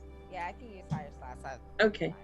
Yeah. We just need to tell Aermagh we're coming. Mm-hmm. Yeah. All right, so I will send a sending spell to Hold on. well, in the past, you have sent it to Warbender. Oh, well, okay. then I'll send it to Warbender. Okay. Oh, yeah. We also have... To Major Warbender. Hey, Major. Sir, we're headed back to Aermagh. Please let them know that we'll be teleporting into the keep. Tasha. There's a pause. I appreciate you letting me know, but that's no longer necessary. Everyone has been made aware of your status. You may use the circle as you wish. I'm a big deal. We have to get shirts that say the 4, and then we're kind of a big deal. For real. Mm-hmm. Definitely. Say the 4, like right here, like over a pocket or something. Yes. And then in the back, it'll say we're kind of a big deal. Right.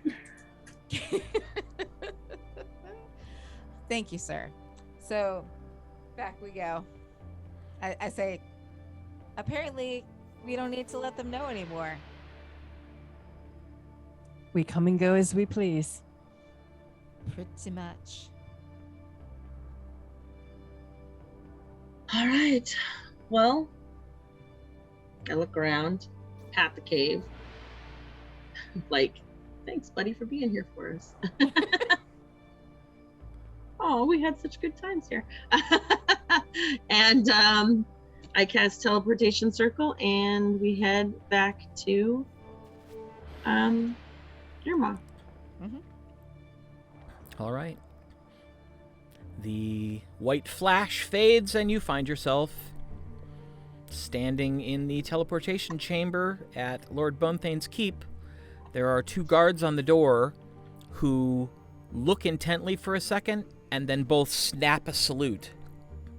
And one of them says, Captain, welcome back to Aermagh.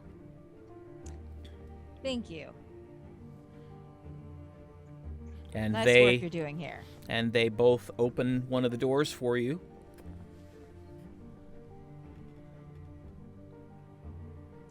And I guess we head back to the Duneshadow Estate.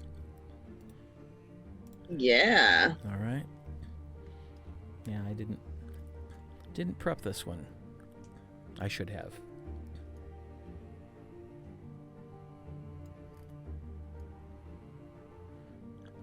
All right. You make your way back to the estate, walk into the courtyard, once again experiencing the drastic but pleasant temperature change. And start taking half our clothes off once we get in the gate. Coats and everything. right. And as you walk up to the door's open, and Tosk is standing there. Welcome Tosk. back, ma'am. Thank you. How's everything going today? Excellent. The stand for your globe has been repaired and the globe placed in it. Oh, that was fast. And work has begun on the Widow's Watch. So Wonderful. if you experience noise and a bit of sawdust up on the 3rd floor, that is why. Very good. I'm impressed by the speed with which you're moving forward with these projects. Money usually provides haste. So it does. Well, still, well done. Will there be 4 for dinner this evening? I believe so. Excellent. I shall let Kaelin know. Very good. Well, I think we shall take the same rooms as we've had before. Very well. Ladies, shall we? Yes. Absolutely. Head up to the 2nd floor. Yeah. So, if we want to talk to Mother Tasha, Tassa. Tassa. If we want to talk to Mother Tassa, do we just talk to her in her head, or do we have to send a sending spell, or? Zorith can reach out to her. Okay. Yeah. It just requires concentration. Yeah. And is it a sending spell or is it just it's a psychic link, isn't it? It's a psychic link. Okay.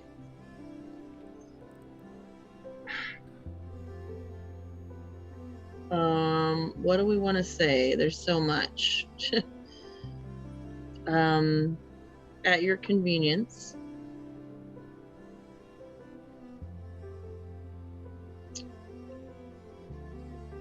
We would request an audience. Do we want to There you go. see with her? A Yeah. visit. Yeah. You can We invite her request- to this place. Yeah. Invite her for And- dinner. An audience or a visit or a conversation if you're too busy.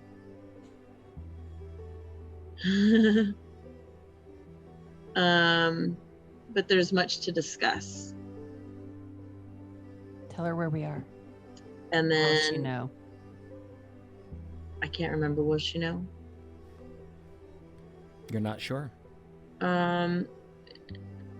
We await instructions.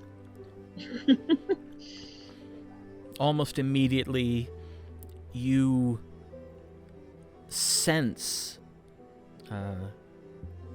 Mother Tassa. You can feel her presence in your mind again. My child, it has been too long. I trust you are well. I would be happy to come and visit. Simply let me know where I should find you and when, and I will make the time. And I pause for a second and I tell everybody, and then I say, when? Do you want to make it dinner tonight? Yes. I will go let Tosk and Kaelin know immediately. And I say in my mind, if you can come for dinner tonight, we would love to have you. And I say whatever time when Lauren told me that dinner would be. And then I give like the cross streets Okay. to where Gwen's house is. and give a description of the house. And Tassa immediately says, "Oh, I assume this means that Lady Edith is no more. That is sad. But humans have such short lifespans. I know of the location. I shall meet you near sunset."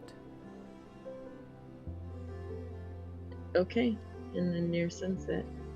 And I tell Gwen she knew of Lady Edith. Maybe you could get some information from her about Lady Edith. That might be Okay. interesting. It could.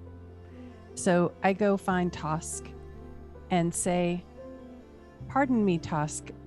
Yes, ma'am. Are you familiar with someone known as Mother Tassa? She may have been acquainted with Lady Edith."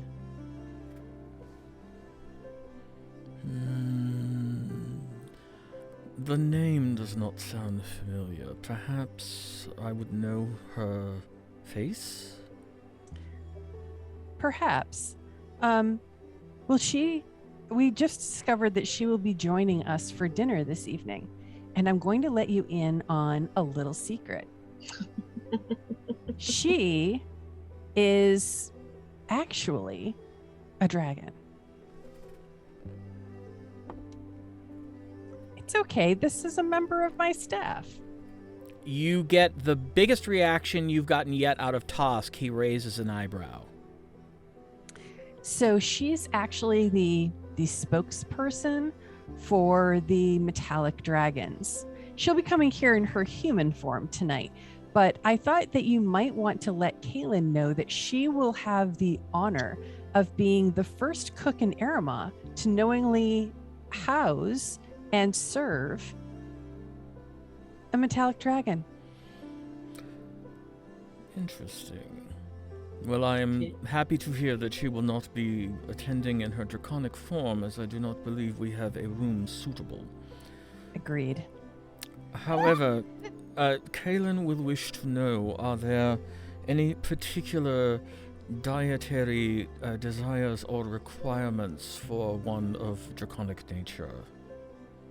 I think back to the times that we have dined with Mother Tassa. She didn't have any particular dietary restrictions, did she? She ate whatever the Cesaran were fixing. I don't believe that she has any particular dietary restrictions from my past times dining with her. Well, But- that should make it easier for Kaylin. Yes. Do you think that that would be something that Kaylin would be excited by? That I know she's kind of trying out being the cook here. Do you think that this would be a step in the right direction? Perhaps. There's no telling. But She I will could- deliver the message, and I will inform you of her response. Okay, please do. And where will I find you? I will be in the second floor study. Very well. Please ask Kaylin if there's anything she will need now that she knows that Mother Tassa will be joining us this evening. If there's anything special that she would like, I'd be happy to spring for it. And I tell them what time, near sunset, so it would be Near after, sunset. Yeah, Yes. after sunset. Whatever Appropri- appropriate time for dinner after sunset is. That will work well. I shall Wonderful. inform her and give you any response. Thank you. And he Much turns and walks down the servants' hallway. Hopefully- You've noticed that down at the end of the hallway there's a very narrow servant stair that goes up to all 3 floors. I wait for a moment to see if, or to tell if there's any response that I can hear from where I am. Well, he walks up the stairs to the 2nd floor. Okay, so I wouldn't Right. be able to hear them. Because that's where Kaylin is. She's in the kitchen. All right. Well, then I will head up to the 2nd floor Okay. as well. All right. Zorith,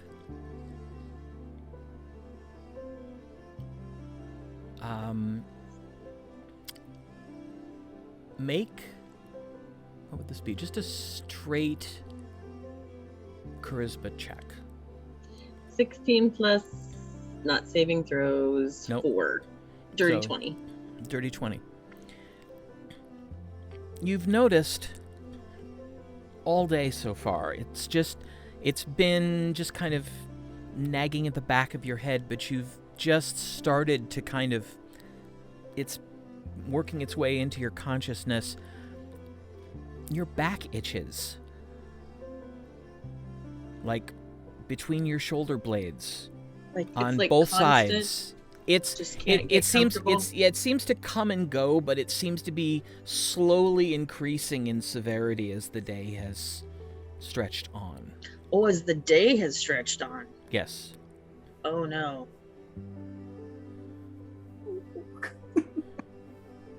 Oh no. What's wrong? Is everybody? Are we all together? Uh, Or how- Gwen's- how Rejoined it you. went- Gwen said she went upstairs. That leaves the three of you to say what you do. Well, I thought Well, we were all. I thought going you to were all on the rooms. second floor, and then I went Yeah. downstairs to talk to Tosk. Oh, okay. Then Okay, yeah. yeah. All right. And So you're I- all in her private study. Right. And I start, like, kind of looking around, and then I just say, I don't care. And I start taking off my clothes, and I'm like, you guys, I think, can somebody tell me? Can somebody tell me? And I, like, just start taking off my clothes. I'm like, what's going on with my back? What's going on with my back? Is there anything visible? Make an investigation check. Tasha will investigate when she gets back down there. Or I'll roll. She can roll up here.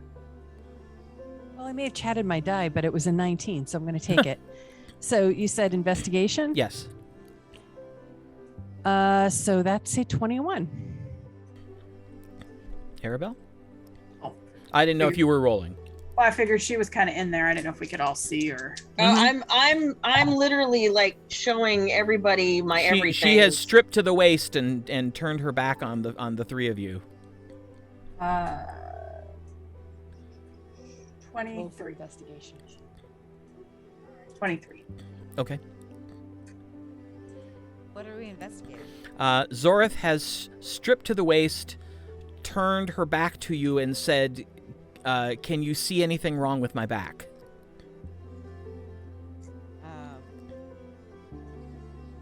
31. Okay. Gwen and Aribell, as you look, it takes a minute, but you start to see that, she's sort of twitching her shoulders periodically. Right before she twitches, there appears to be some sort of slight ripple down the inside of the shoulder blades. It's very subtle, and it just kind of goes... Your Tasha, back is a wave. you get a closer look, and you are able to see that when this wave happens, it actually looks like somebody is running their thumbs along the inside of a line of scales.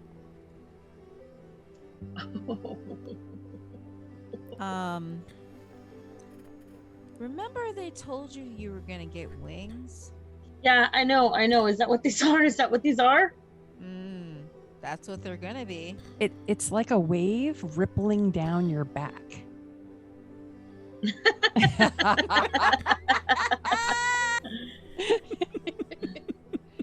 Like that, yeah. Those wings are gonna come, and are they itchy? They're terribly itchy, and I'm gonna have to have all my clothes modified. Yeah. Oh, So, oh no. I get out like a salve Okay. and I rub her back. And I like, you know how like you rub up against like when she gets to the like good parts, like just follow your hand with it and just coming right there. Tasha, make a medicine check. Okay.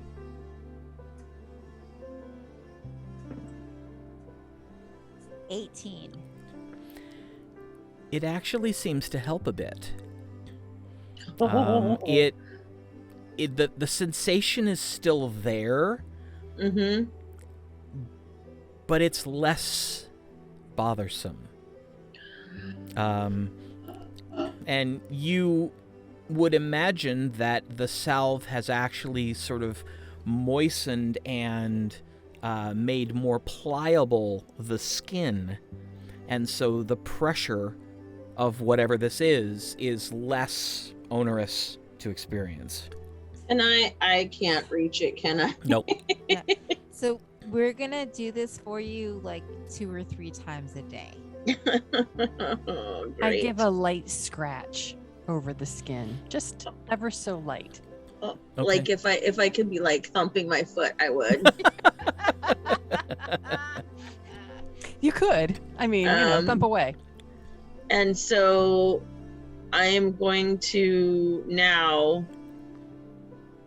borrow Aribell's sewing kit and try to I think you're gonna have to wait. figure Yeah. out how You don't to. know you don't know We how long. Yeah, I think we'll have to have a tailor do it once they actually come through. Yeah, you're gonna. This might be a good question for Mother Tassa when she comes for dinner. Oh, Yes. She might have some good advice for how to deal with incoming wings. It's like dragon puberty. Oh. I've been wondering.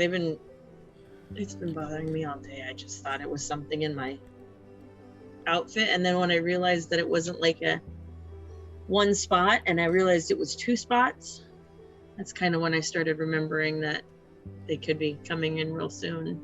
Yeah, So I think they are. I hope they're pretty. I'm sure they'll How be. could they not be? they'll They're be dragon gold, wings. right? What, Aribell? What color They'll are be your scales? gold, right? My skills are gold. My Yeah. scales, Yeah. Imagine right? your wings will also be gold. Yeah. Seems likely. That'll be beautiful. Are Mother Tassa's wings like iridescent or like solid gold? You know what I mean. They're gold. They're gold. Yeah, it looks like a gold piece made flesh. Wow. Oh, snap. They're going to be You're gonna stunning. You're gonna be unusual. I'm gonna have to hide them behind a Oh, don't hide them. backpack, maybe. This is what makes you unique. Wear them with pride. There's not another like you. At least there hasn't been in a very long time. Why would you hide them? I mean, it's gonna call attention to us. Like, The bad people will. There's gonna. look But there's Dragonborn. that look like this. Dragonborn do they have wings? They might. Jeff? Doesn't it just That's a depend? good question. Let me Well, look. because they're If they do, Because- they're vestigial. Right, but aren't Zori's gonna be too? No, I think she's actually gonna be able to use these things. She's gonna be able to fly. I I think I'm- Mother Tassa told her so. have to look now. Features and traits. Dragon wings. You can create and dismiss dragon wings as a bonus action to gain a flying speed equal to your current walking speed. Well, so you'll be able to put them away. They won't always be out. I don't know how it's gonna be.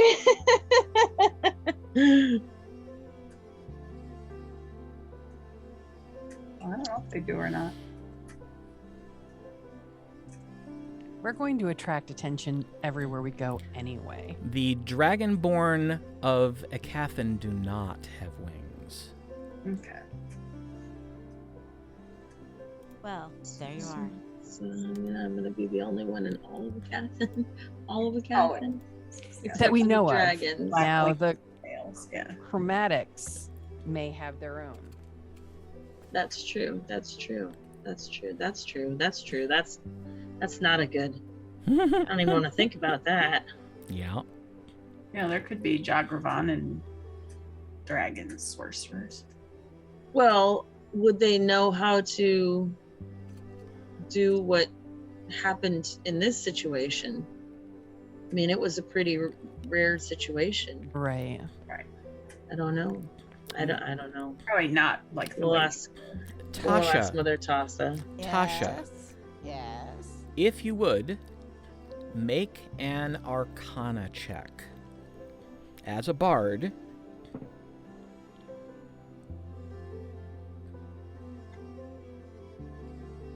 23. you recall some of the oldest stories that you have read in your life. A couple of them have mentioned draconic sorcerers, something that meant nothing to you when you read them at the time.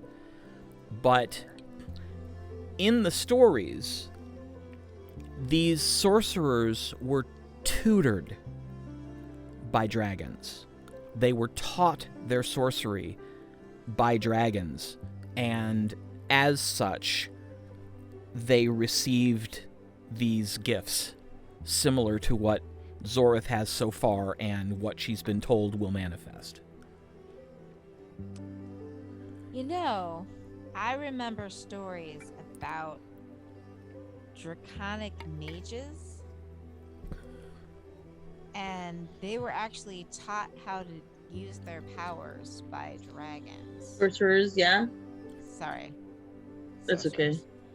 Sorcerers. So I suggest that you talk to Mother Tassa about this as well, because you could use some tutoring, I imagine. Yeah. Oh my gosh. I know there's so much. Busy day. And Easy as today. you begin to sort of mull over what Oh, this is going to mean, I've been holding my clothes to the front of me, so I'll waddle out of there and start putting my clothes back on. Or as, just start putting my clothes back on. as you mull this over and begin to prepare yourself to entertain the leader of the metallic dragons for dinner this evening, that's where we're going to stop. Woohoo! So we Sounds will legit. pick up next time with dinner. Oh, with the dragon. Dinner with the dragon. Not just any dragon. Your first official ambassadorial role to the dragons. I will wear my finest garb, which is actually my only other outfit. I think we got Probably you need some. more. I think we got you some other things. Didn't we get you like some winter clothes and? Mm-hmm. You've got a few outfits, but only one Okay. really nice one. Right. Yeah. And we haven't picked up the others yet, so You do have that really nice fancy one that we got for our in Thunder's Edge. Our Yeah, the dinner thing. I borrowed Yeah. one from Aribell. no. We had them made. The guy came to Olorix and measured us for fancy outfits.